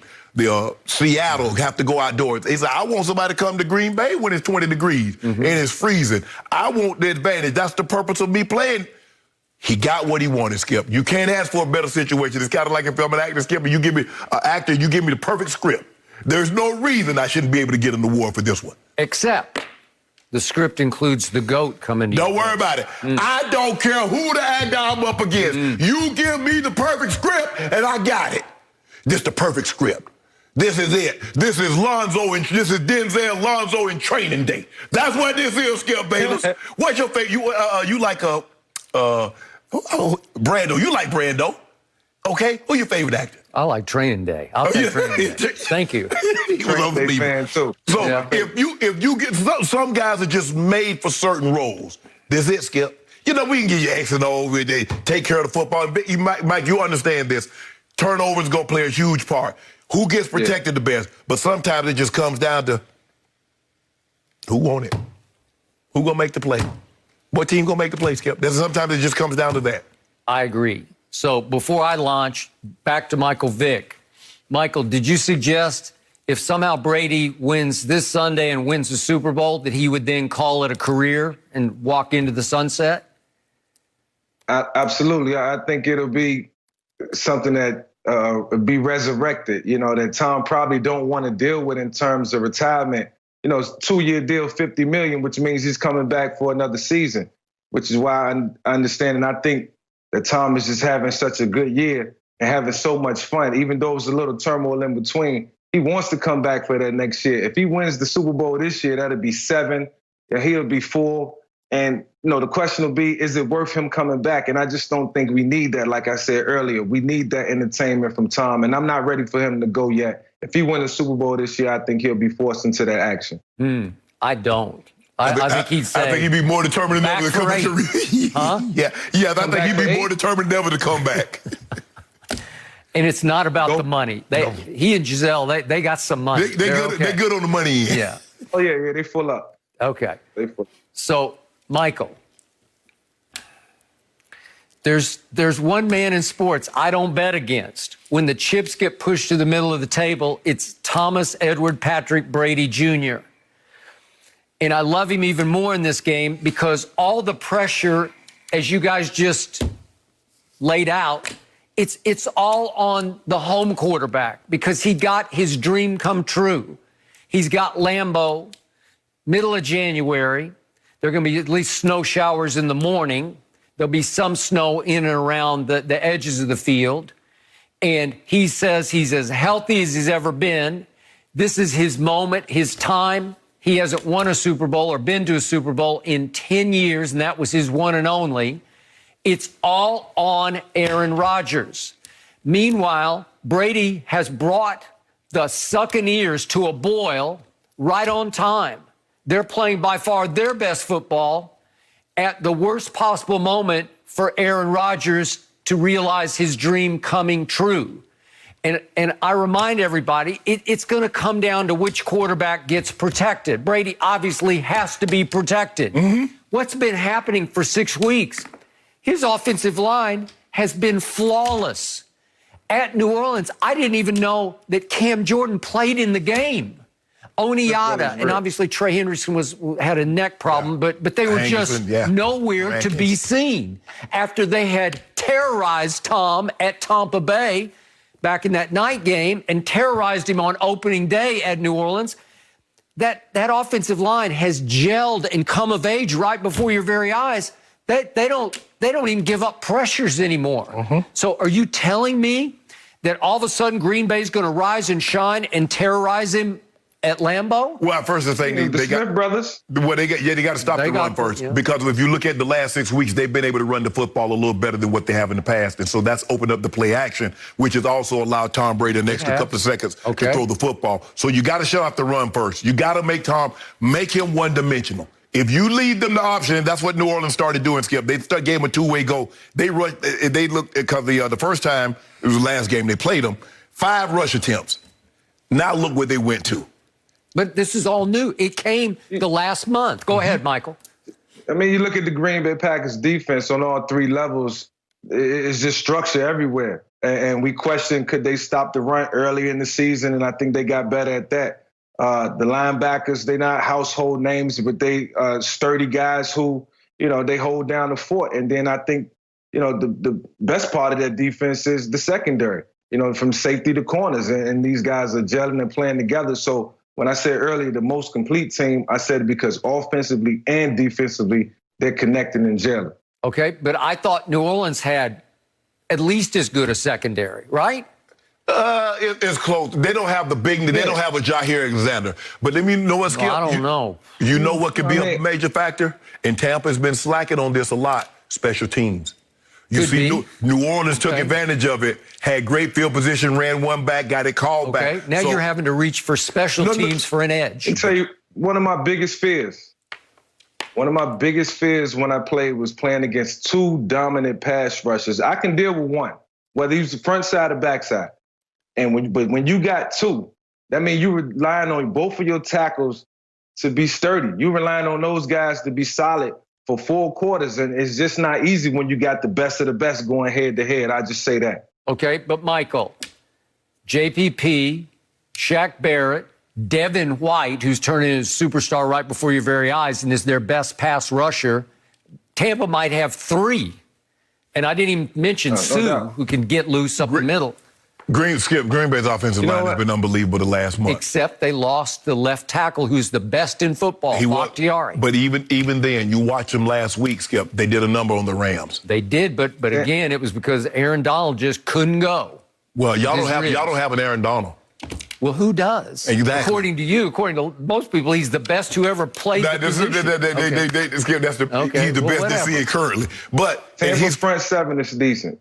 Yeah, yeah. But what they do is that they try to make you one-dimensional because they shut off your run, and then they all of a sudden start playing the run on the way to the quarterback. And that's what they did to Aaron the first time around, Skip. Yeah. They couldn't run the ball a lick. And then, y'all can't run it, and here come Todd Bowles bringing guys. Okay, I remind you, last week, Aaron Rodgers had the most rush yards in a playoff game he's ever benefited from against the Rams, 188 rush yards. Tampa, what do they do best? That's the one thing I'll hang my hat and helmet on is they stop the run. It's hard to run against that front because of those 2 linebackers. Well, you better not let them get 100+, because if they get 100+, they're going to win this game easy. Okay, well, I don't think they will. Are you sure that they're going to protect Aaron Rodgers? Are they going to keep him clean? Is he going to say after the game like he did against the Rams, I was barely touched? The only reason they're going to clean the uniform because of COVID protocols. Other than that, they're going to have a sticker. Yeah. The Green Bay Packers riding real high right now, and momentum is real. You know, Shannon, the mojo, after winning a couple games or even winning one and knowing the magnitude of the next game and what's at stake and being at home, it's all going to play a factor in this one. My last point to both of you is I dare you to go back and look at Aaron's 4 championship games he's played. He's 1-3, and in all 4 of them, by his standards, he's been pretty pathetic, especially in all the second halves. They got to have no bearing on what's no bearing. So you're going to wipe the slate clean at home. Because isn't that what we did with Tom when he played the Tennessee Titans last year? We wiped it clean. So it's a new year. You remember what he did against the Rams? An interception and no touchdowns. We wiped it clean. Okay. Clean slate. All right. It's a big game for Aaron Rodgers, man. Big game for Aaron. Huge. Like, I'm talking about pressure on top of pressure. He's feeling it. He don't feel no pressure. He's accepting. He don't feel no pressure. I think he's accepting it. I think this is what he wants. He asked for it. He got it. Let's see what happens on Sunday. Man lives in a pressurized chamber. He asked for it. He got it. But he has been cool, calm, and collected this week heading up to the matchup. No mercy. As Patrick Mahomes works through the league's concussion protocols, the reigning Super Bowl MVP took the majority of snaps in practice yesterday for the Chiefs. Casey remains a 3-point favorite against Josh Allen and the Bills, according to Fox Bet Sportsbook, in the AFC Championship game. Michael Vick is still with us. So, Mike, in your opinion, who wins this one and why? Kansas City wins this one. And I would say, at 38-24, Patrick Mahomes is definitely going to be out there on the field. I don't expect anything less. Hopefully he's out there and he's healthy. But for the Buffalo Bills and the way they came out last week against the Baltimore Ravens, it was very surprising to come out and throw the football almost 25 straight times, avoiding picks, interceptions, tip balls, 3-and-outs. You just can't do that against the Kansas City Chiefs. And, if they do that and they are able to sustain and be successful, that's the only chance that they have. And it's possible with Josh Allen. He's playing some of his best football. But if it don't go well, if they don't have a running game, the ability to sustain drives and keep Patrick Mahomes on the sideline and kill some clock to some capacity, then Patrick Mahomes stays on the field with Andy Reid calling the plays at the helm still. And, I think it gets out of hand. So why they have to come with some type of ball control, sustainable offense to keep Patrick neutralized to some degree, because they're going to score points, is what the Buffalo Bills are going to have to do if they want to win this game. But ultimately, I think the Kansas City Chiefs are going to be too much on offense, and we know what Patrick Mahomes presents when he's out in the football field. Well, that's what's so scary is that the Buffalo decided to go that route. And I think they went that route last week, Mike, because they didn't fear the Ravens could score 30 points. like this Chiefs team can. You cannot ill afford to go 3 and out because they went some 3 and outs, and what did Baltimore do? Come right behind them. The likelihood of you going 3 and out and then Kansas City coming on the field and going 3 and out right behind you is not very good. Patrick Mahomes has scored at least 31 points in every playoff game that he started and finished. He seemed to be well on his way last week, Mike, until he got knocked out, I think, the second or third play of the game in the third quarter. And so when you look at it, he's won 24 of his last 25 ball games. And I know everybody's talking about where they're winning them close. But a lot of those games, they've had to win close because Patrick Mahomes has had to come from behind and lead them to victory. And a lot of these games that they won close, the team never had the ball in position to beat them. Tampa, it was a close game. But Tom Brady never had the ball in his hand with a chance to beat him. Neither did Drew Brees, neither did Tua, neither did Josh Allen the first time around. But I believe the first time around, Kansas City ran the ball for 245. They played a lot of shell coverage. They didn't want to give him anything deep. I don't know. Are they going to be willing to play that style again? Say, look, we'll let you run it. We're just not giving you deep shots to Tyreek, to Mecole Hardman, Robinson getting down the field. Will Sammy Watkins be back? It's going to be very interesting to see how they're going to play this Kansas City's offense. But Buffalo is outstanding offensively. And if you can't run the football, I don't know if you can beat Kansas City, Skip, just being one-dimensional. Mike, I don't know if you can beat them by just throwing the football, asking Josh Allen to throw the football 45 to 50 times and beat this team. Now, if you get 2 or 3 turnovers, a couple of fumbles, you drop a punt, something like that, all bets are off. But just straight up, I'm taking Kansas City also. I'm not sure people have been talking about the Chiefs as much as I have been talking about the Chiefs hanging on for dear life on borrowed time for 9 straight games. Why this borrowed time? My experience covering your guys' game is that teams that teeter through the second half of a season most often fall in a big playoff game. It feels like the Chiefs have used up all 9 of their lives, and that's over the last 9 weeks. They just kept barely winning. Now, I'm including the one game where the starters didn't play and they actually lost to the Chargers at home by 17. So that would be the game. So that would be the only game they lost, huh? That's the only game they lost. That's the only game? And they kept winning by 2, 4, 3, 6, 6, 3, 3, and 5. Barely.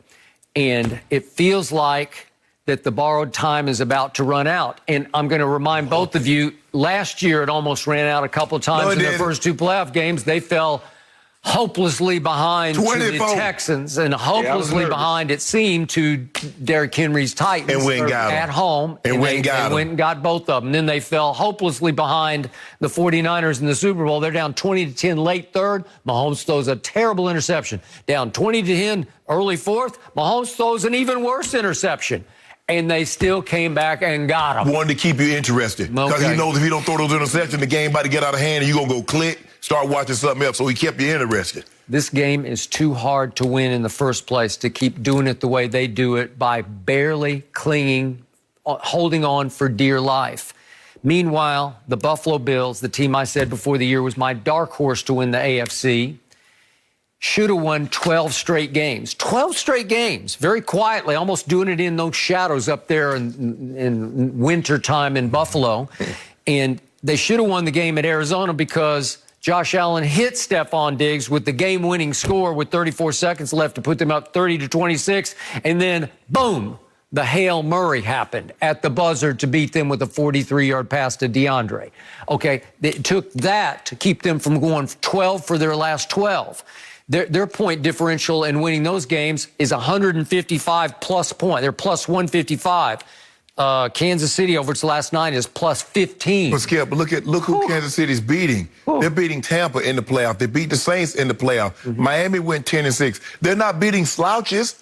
You make it seem like they're beating slouches. Okay, but I'm just showing you one team is going straight north and the other one's just going east. It's just sort of teetering along east. Yeah, we got a nice car. We got a nice car. We ain't revving the engine because we don't need to do that. We're conserving gas mileage. We just go right along. Yeah. We're in the HOV lane cruising. Yeah. One of these days, one of these nights, Sunday night, in the rain, it looks like it's going to rain and be windy, cold. One mistake, one turnover is going to get you beaten by a team that was second in this league in points scored. They can, as you say, they can flat out score that football. Okay. And defensively, both of them are challenged, but Pro Football Focus ranks Buffalo's defense slightly better at 17 than Kansas City's at 20. So to your point, will points be scored? Turnovers might be had also, right? But both of these guys, Mike, I don't know how you feel, but I look at both of these guys. They have the type of arm talent to neutralize the weather. Both guys can throw the ball 60 yards. Yeah. Both of the guys can throw with accuracy. Both of the guys. This is why you go get a Josh Allen, Skip, because you know what the weather's going to be like in Buffalo. This is why you go get a guy like Patrick Mahomes, because you know the weather's going to be like in Kansas City and in Denver, places that you're going to have to win. I got it. So, Michael, back to you for one last question. We obviously know Patrick Mahomes seems to be passing all the protocols, so nobody's really concerned about his head as much as they should be concerned about his turf toe. He was limping noticeably through the game before he had the head injury. What do you have any experience with a turf toe, or how do you think that will impact his ability to play quarterback? Yeah, the turf toe injury is just nerve-wracking. It's not a finger, it's not a knee.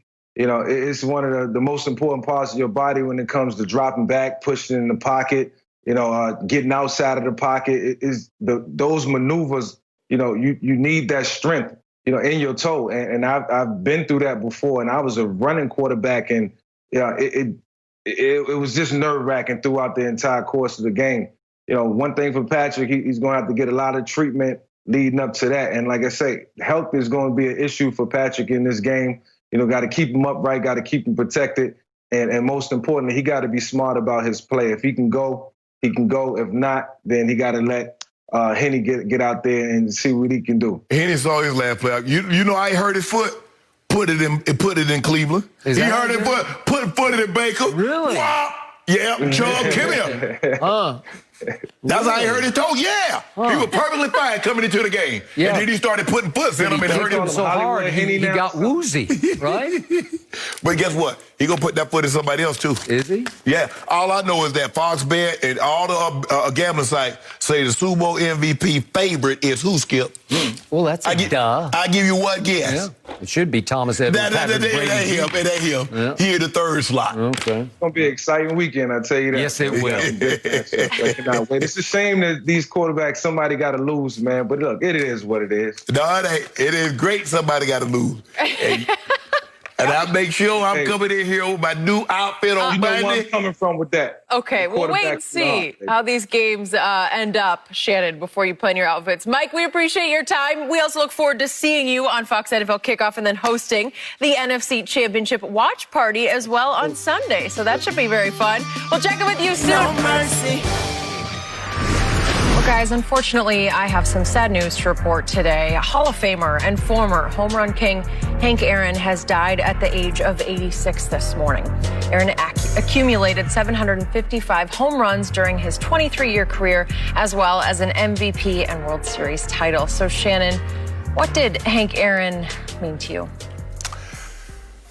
Skip, he's royalty in Atlanta. And, I lived in Atlanta. I still have a home there, and Hank Aaron's it. I mean, he owns so many, from car dealerships to restaurants to fast food chains, and he's it. I mean, to do what he did, he's regarded in many circles. People believe he has the rifle. He's the rightful owner of the home run record. Mm-hmm. They believe his 755 is the magical number. Yep.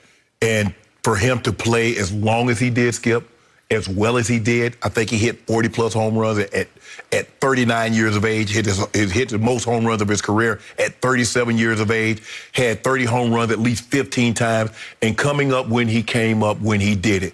Now, obviously, he came after Jackie Robinson, but it wasn't long after Jackie Robinson, and he got his start, Skip. And I was reading the story, the backdrop of how the reason why he signed with the Braves instead of the Giants is because they offered him $50 more than the Giants. Now, we know who the Giants had. They'd had Willie Mays and Hank Aaron's in the same outfield. There'd have been a lot of home runs hit in that, Skip. But he's royalty. He's going to be greatly missed. He's a really, really, really, really good man. So, I had the brief privilege in 1975, my first year out of college, to do a story with Hank Aaron during spring training when I was at the Miami Herald in West Palm Beach covering the Braves during that spring after he had had the audacity to be a black man who dared to break Babe Ruth's hallowed home run record.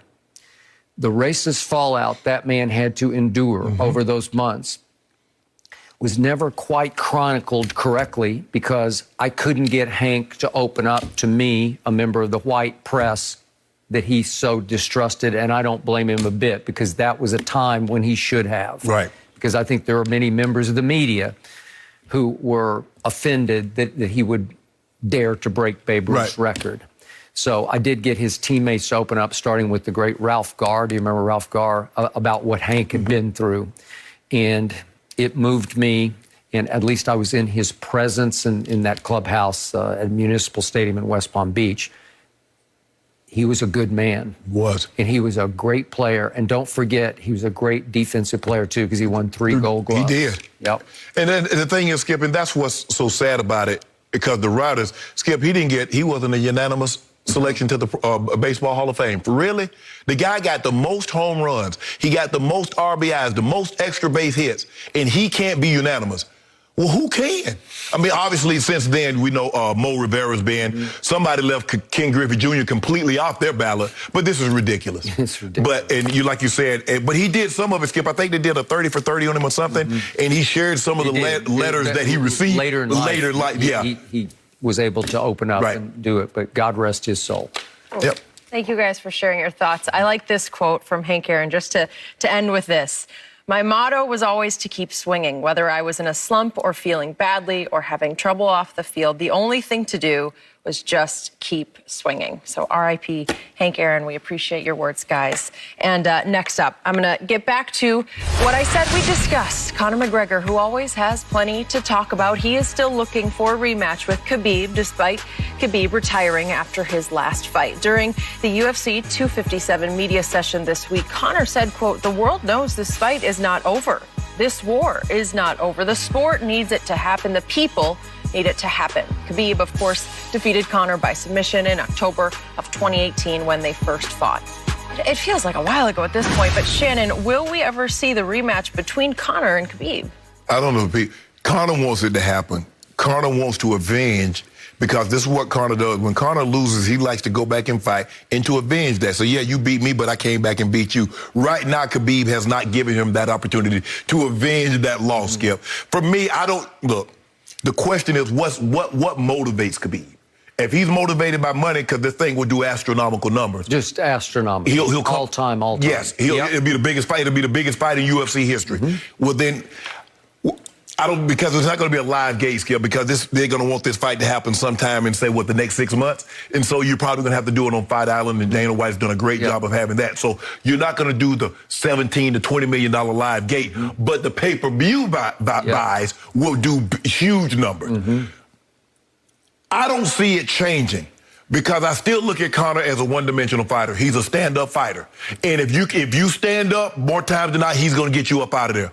But even though he stood up, Khabib stood up with him a little bit, he couldn't get him out. No. He walked Khabib through the punch. Traded punch for punch with him in the middle of the octagon. And then guess what happened, Skip? He took Conor down, and then Conor spent the next 3.5 minutes trying to get up off the mat. He's not a well-rounded fighter. Khabib can fight a multitude of styles. The guys that have staying power can fight a multitude of ways. They can fight from the ground. They can, Conor is just basically standing, and I get you out of here with a left, catch you coming in with a shot, and that's why he got Jose Aldo out. That's how he normally gets people out of there. So I don't look at Conor as a guy that I don't believe he can beat Khabib if he fights him again.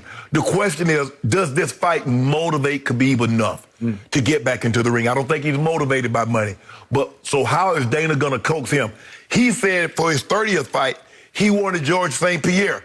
Dana said that ain't happening. Ain't happening. So nope. I don't really know where else for Khabib to go except back to Conor.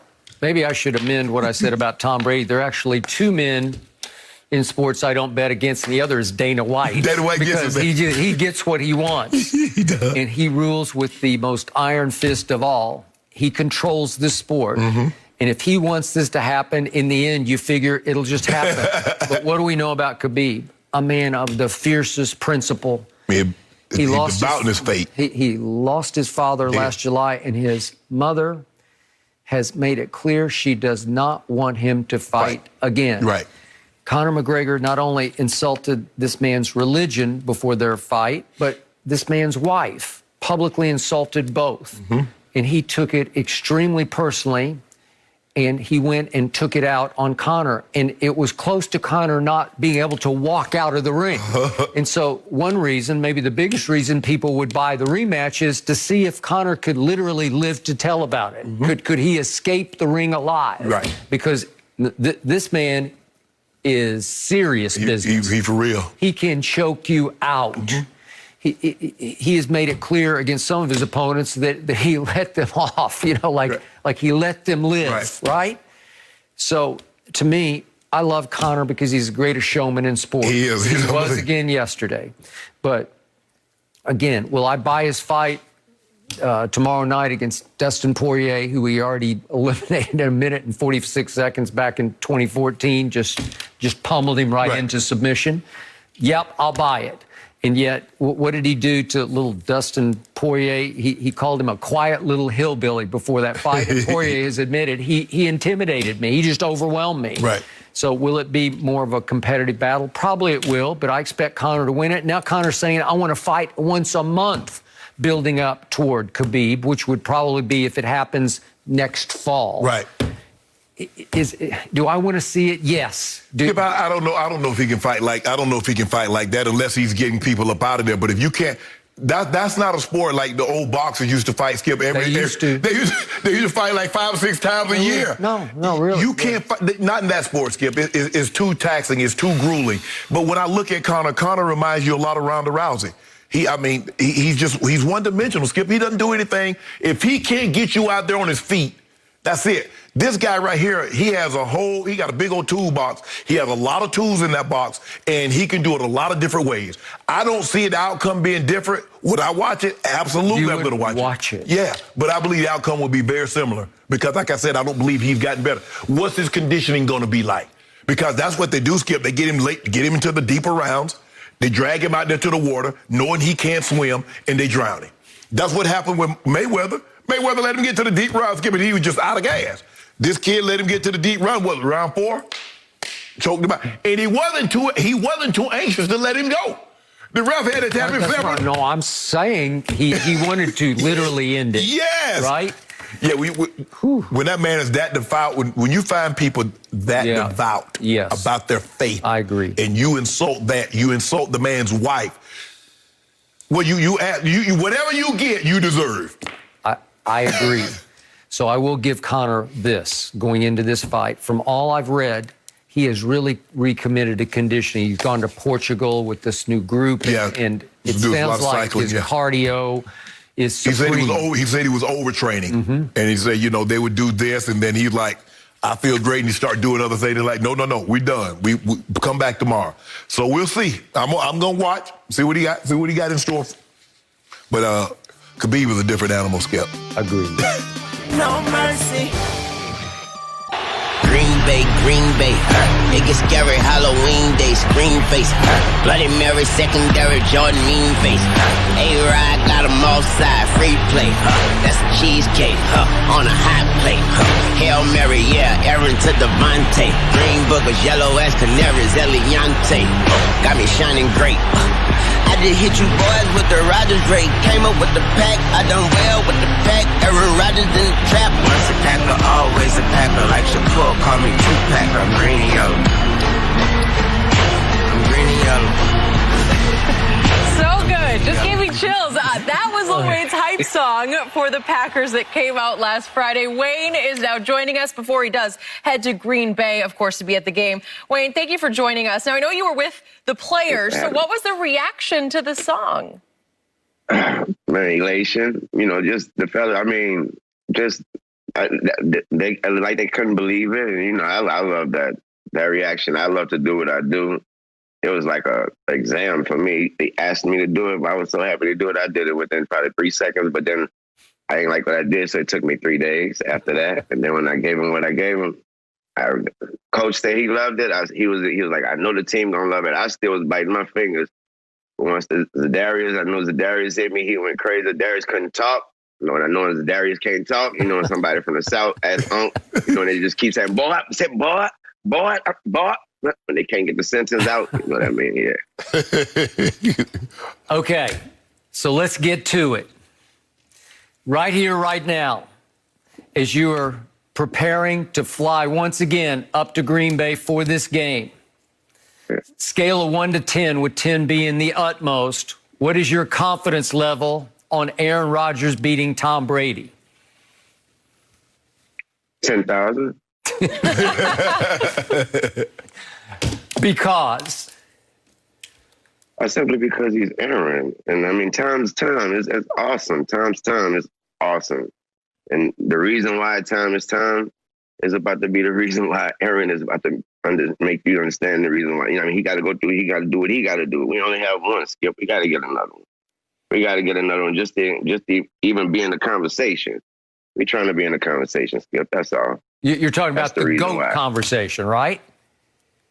Whatever you want to name it. But yeah, the conversation.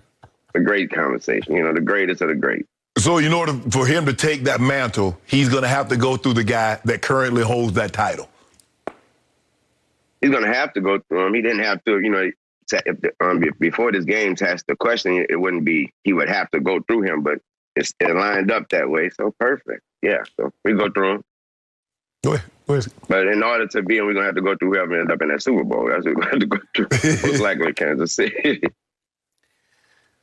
So, as much as I love you, man, I got really bad news for you. Oh, my God. This is going to be a rough ride for you coming home from Green Bay on Sunday evening because you're up against it. The true GOAT is going to Lambeau with the opportunity to take a team to the first ever home Super Bowl game, Tampa at Tampa. I'm sure he's going to have some great tickets. Yeah. This man has done the impossible. He has turned around the Succaneers, who were 7-9 last year, led the league in turnovers and penalties. And they are now. How many times that man say Succaneers once a show? How many times does he say Succaneers once a show? Go ahead. I'm sorry. Go ahead. I'm sorry. I'm apologize. I hurt for you. I bleed for you. I'm going to die for you on Sunday evening, knowing what you're going to get put through, because there's one man in sports you do not bet against, and it's the GOAT in a conference championship game. You see what he holding up, Skip? You see what he holding up? That's Aaron Rodgers, the Lombardi Trophy. Wayne. That was 100 years ago. You realize how ancient that's prehistoric times. That's when they didn't wear face masks. During that time. Hey, Weezy, when you come back, I want that thing to be looking like Soul Plane. You know, when you coming back from Green Bay, that thing looking like Soul Plane, y'all. Hey, you all right now? Oh, I don't film nothing. You know I don't film nothing, but I'm going IG live on that flight back. We're going live. That's what I'm talking about. We're going live. My nephew finna show y'all how we do it. Do you realize what you've done to yourself? And I know you've been a lifelong Packer fan. You have entrusted your whole being, your emotions, your ability to look yourself in the mirror. You've entrusted all that to a man in Aaron Rodgers who has been nothing but disappointment in 4 championship games. He managed to survive one of them, but he almost got beat in the second half by Caleb Haney at Chicago. And he stunk in the second half. And he stunk in the second half at Seattle. It was a disaster. And he stunk the whole game last year at San Francisco. And you're telling me that guy? What game that was? What game was that? That was the what game was that? Championship game. You can't stink to get there. Yeah. Okay, I got it. But he takes you to the precipice, and then he just leaves you in a lurch because you can't trust him with the money getting pushed to the middle of the table. Can't trust him. My answer to that is it's a team sport, Skip. You got to worry about the defense as well, Skip. You got to worry about Aaron Jones as well, Skip. You got to worry about everything. I mean, I have so much confidence in Coach Matt versus BA. Okay, I'll give you that one. You understand me? You got me. You got me on that one. But that's my real confidence. Come on, man. Okay, but who is the true coach of the Buccaneers? It's Tom Brady. He took it over through December. Well, I got way more confidence in Coach Matt against the old Coach Tom Brady. Did you just call him old when he's 43 going on 23? I can't lie about that. He is. He is. Thank you. And do you remember what this Buccaneers defense did to Aaron Rodgers on October the 18th? They terrorized him. Guess who else remembered? Aaron Rodgers. That's who remembers as well. Yeah. Nephew, but you remember when we told him what the Saints did, he's like, that didn't matter. When we told him what the Rams did, that didn't matter. What Kansas City did, that didn't matter. This is a different ball game. But now it's going to be a replay of what transpired in October is going to happen and play out the exact same way because it's Tom Brady playing for the Buccaneers, Coach Tom Brady, quarterback Tom Brady, offensive coordinator Tom Brady, defensive coordinator Tom Brady has the master plan. A couple weeks ago when he used to be bringing up Tom Brady and the he used to be throwing Gronk in there. You notice he didn't stop throwing that in his little he don't say that. He don't say that. You know, Tom, we got Tom. He don't throw Gronk in there no more. Gronk, come on. All right, I'll throw him in right now. He catches 5 balls for 85 yards and 2 touchdowns. I'm on record, and I will stand by it. I like Mountain Dew. Do you? Not diet, straight, right? Yeah, I do. Yeah, I like the straight. Okay, would you like the same deal that Mr. Sharpe has right now? We have 6 cases bet, but he has given me 7 points. Will you give me 10 points? Don't give him no points. Straight up. No, straight up. Don't give him no points. What are you talking about? You gave me 7 points. I did. I said he didn't got to give you So why would I make a bet for no points? Because you got confidence in that Coach Tom Brady. Coach Tom Brady. Okay, I'll tell you what I'm going to do. I will bet you 1 case of straight dew, and I'll take Tom Brady head up, straight up, no points. Just 1 case. Let's go. That's a bet, Skip. That's a bet. Done. I'm doing it just because I love you, and that's all. Period. End of story. And yet you are going to hear from me because you're going to have to ship it on Monday, I guess. You got my address. Just ship it on Monday. I want my due Sunday night. So go ahead and call Amazon Prime and tell me come. Don't ring the doorbell, but just drop it off. I need mine Sunday night. You feel me? Wayne, do you realize how Ndamukong Suh is in Aaron's head? I keep hearing you bringing Sue up like that, and I want you to understand, man. A-Rod is not worrying about Sue. That's not the same Sue anyway. Sue ain't worrying about Sue, truthfully. Nobody on the line, we ain't worrying about it. And that's another thing. And I heard Vick say something, Skip, when he said when he played, he used to hate having to worry about two pass rushes. Skip, you got to deal with the Smith brothers and more. It's more than just 2 pass rushes, Skip. Sean, Garrett, Clark. Exactly. Then I heard Uncle say about Zaire Alexander out there. You got to, Skip, we ready, Skip. We ready. Ready. That's a Bloody Mary secondary, Skip. I said Bloody Mary secondary. You may need about 7 Bloody Marys on the way home from this one. I don't drink. Have you heard of this guy named JPP and this guy named Shaq Barrett, who a year ago led the whole league in sacks, and this budding superstar named Devin White, who's going to come after Aaron because he's the fiercest pass rusher on the Pirates, who are the Buccaneers defense, the cutthroat Pirates? I heard of them all, Skip. I've heard of them all, and they're all great, especially Devin at LSU. They're all great. They're all great. They're going to do their thing, but they will. In another game. So here's the bottom line to this.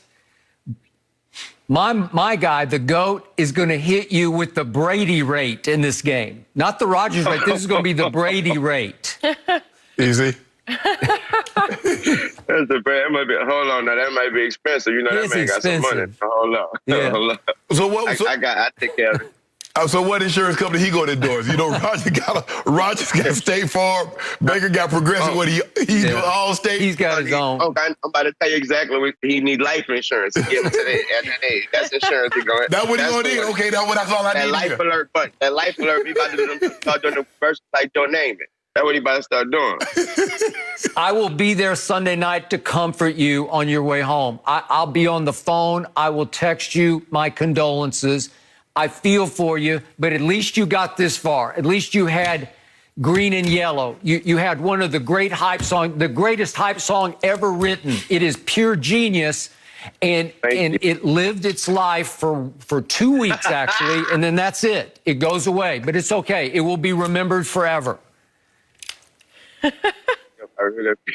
really appreciate that confidence right there and that motivation. But I can let you know now, thanks to my fans too. The song was #1 in the country. Thanks to the fans. I can let you know now that you about to be getting tired of that song, because that song about to be being played this whole year after we win the Super Bowl, Mike. Hey, nephew, did Jerry Jones reach out to you writing the hype song for the Cowboys? See what happened? Unky reached out, my phone died. And so, yeah. Shannon, come on. Seriously. That's low. Yeah. That is low. Wait. We so appreciate your time. Are you actually drinking out of an Undisputed mug right now, too? And then a hat behind you as well? Thank you. You're a real fan. I love it. We appreciate your time. Have a great trip. Good luck to you. And I really look forward to this conversation when the game is all said and done. No mercy. Well, Shannon has been so confident in the Packers all week that he bet Skip 5 cases of dew while giving Tom Brady and the Bucs 7 points. And then at the top of the show today, Shannon, you raised it to 6 cases. So according to Fox Bet Sportsbook, the current line is only 3.5 points. So Shannon, scale of 1 to 10, what is your confidence level in the Packers to pull this off? 9.56. That's all? That's it. Really? On a scale of 10. Wayne just went 10,000. Yeah, Wayne. I think the thing is, Skip, the reason why I went 7, because I believe Aaron Rodgers is 2 times the players that you give him credit for. And he's going to show you on Sunday. All this talk, look, I understand that he wanted home field and Tom Brady took the Buccaneers and they've gotten farther than a lot of people anticipated, but I'm throwing all that out the window. I believe this season, on Sunday at 2:05 Central Standard Time, Aaron Rodgers will show that he's the best quarterback. He's had the best season for a quarterback this year, and he'll put it to rest in that he'll get the credit that he deserves for doing what he's done thus far, and that's leading the Packers to the Super Bowl, and they'll face the Kansas City Chiefs. So I feel very comfortable. As long as the defense don't give up don't do anything dumb. We're going to get some pressure on him, but you got to neutralize the run. I believe the run would be the most important thing for the Buccaneers, not so much Tom Brady, because Tom is going to do Tom things. But if they can shut down the run, which I believe they will, I'm taking the Packers into 7. How many times will Tom Brady get sacked? 2. 2 times? 2 times. That won't be enough 2 times. 2 times. Will he be pressured 6 or 8 times? Yep, we'll knock him down. Really? Yep. Okay, if you do that, you'll win the game. This offensive line has been flawless for 6 games. So suddenly it's going to become porous. No, I didn't say porous, but you make it seem so. How good has the Packer line been the last 6 games? It lost its the best blocker in football, best pass blocker there is. David Bakhtiari is no more. That's going to rear its ugly head. And they played a couple of games without him too. They played the last 2 games without him and didn't give up a sack. Yeah, but there was no Aaron Donald to speak of. He was taking himself out of the game, which gave me 99 There was a Khalil Mack. Yeah. There was a Robert Quinn. And they shut him out. Okay.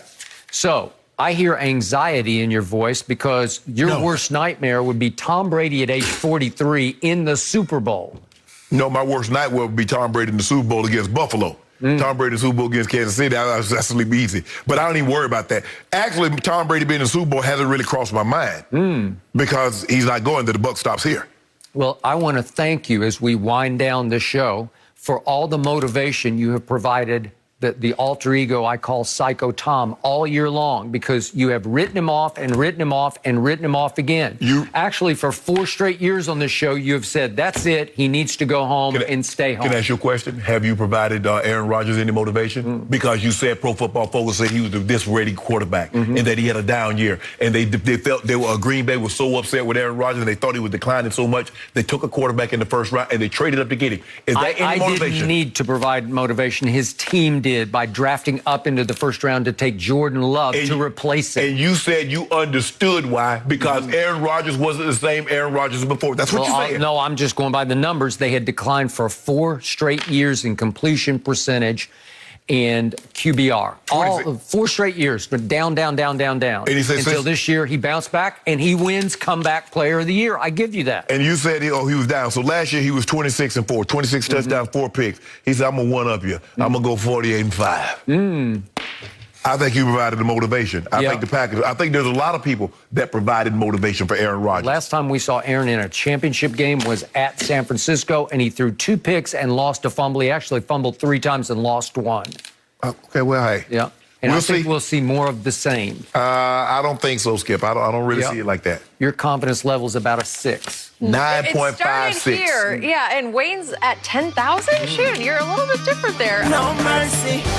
According to Fox Bet Sportsbook, speaking of those QBs, Tom Brady is projected to have 10 more passing yards than Aaron Rodgers when the two square off in the NFC Championship on Fox. During the regular season, Brady averaged just a hair shy of 21 yards a game more than Rodgers. So, Shannon, who you got on passing yards? Skip, I can see that happening because the Packers are a better running team, and Aaron Jones, they'll lean a little bit more on Aaron Jones. And if you look at it, Skip, the first time they played, neither quarterback cracked 200 yards passing. So I think both teams will try to run the football. I think Green Bay has a little better rushing attack, and so the numbers will favor Tom Brady throwing for having more passing yards than Aaron Rodgers because they have because so you think Ro Jones and Leonard Fournette is better than Aaron Jones, Dillon, and Williams, Jamal Williams. Is that what you're telling me? You're telling me that Tom Brady will outstat Aaron Rodgers in this game? I don't care. I don't care if he throws for 600 yards as long as Green Bay goes to Tampa and play in the Super Bowl. I know, that's but all I care about. You've told me for years that Aaron Rodgers is the greatest thrower of the football ever. So you've got Aaron transcendent against a Bucs secondary that you also tell me is the most torchable in the NFL. You remember in the Super Bowl they won against the Rams? Did Tom Brady throw for 200 yards? He won. It's about winning the game because Sonny Michel, Rex Burkhead dominated the running game. You understand how this works, Skip. Okay, but he was up against his nemesis defense coached by Wade Phillips. Okay, this is Aaron Rodgers' nemesis defense. Well, Todd Bowles, look what he did, the number he did. Really? You see what you're trying to do is that you say, he's historically great. Because what you're going to do is try to discredit him if they run the ball. That's what you're going to try to do to Aaron Rodgers, but I'm not going to let you do it. Well, you it's can't about run winning the the ball game against the Bucs because they're number one we're about against to find the out. run. We're about to find out. I've always told you that the other Aaron is the real MVP. It doesn't matter. Jones. Well, hey, if your guys admitting that? If your guy's what you said he is, he'll win the game, even if Aaron Jones goes for 200, right? Is that what you're telling me? Yeah. Okay. Absolutely. That's all I need to hear. That is it, guys. We're out of time. The only thing left to do is watch the games. I'm looking forward to breaking it all down Monday. And, of course, see if we win any Mountain Dew. The Herd is on next. Have a good weekend, guys.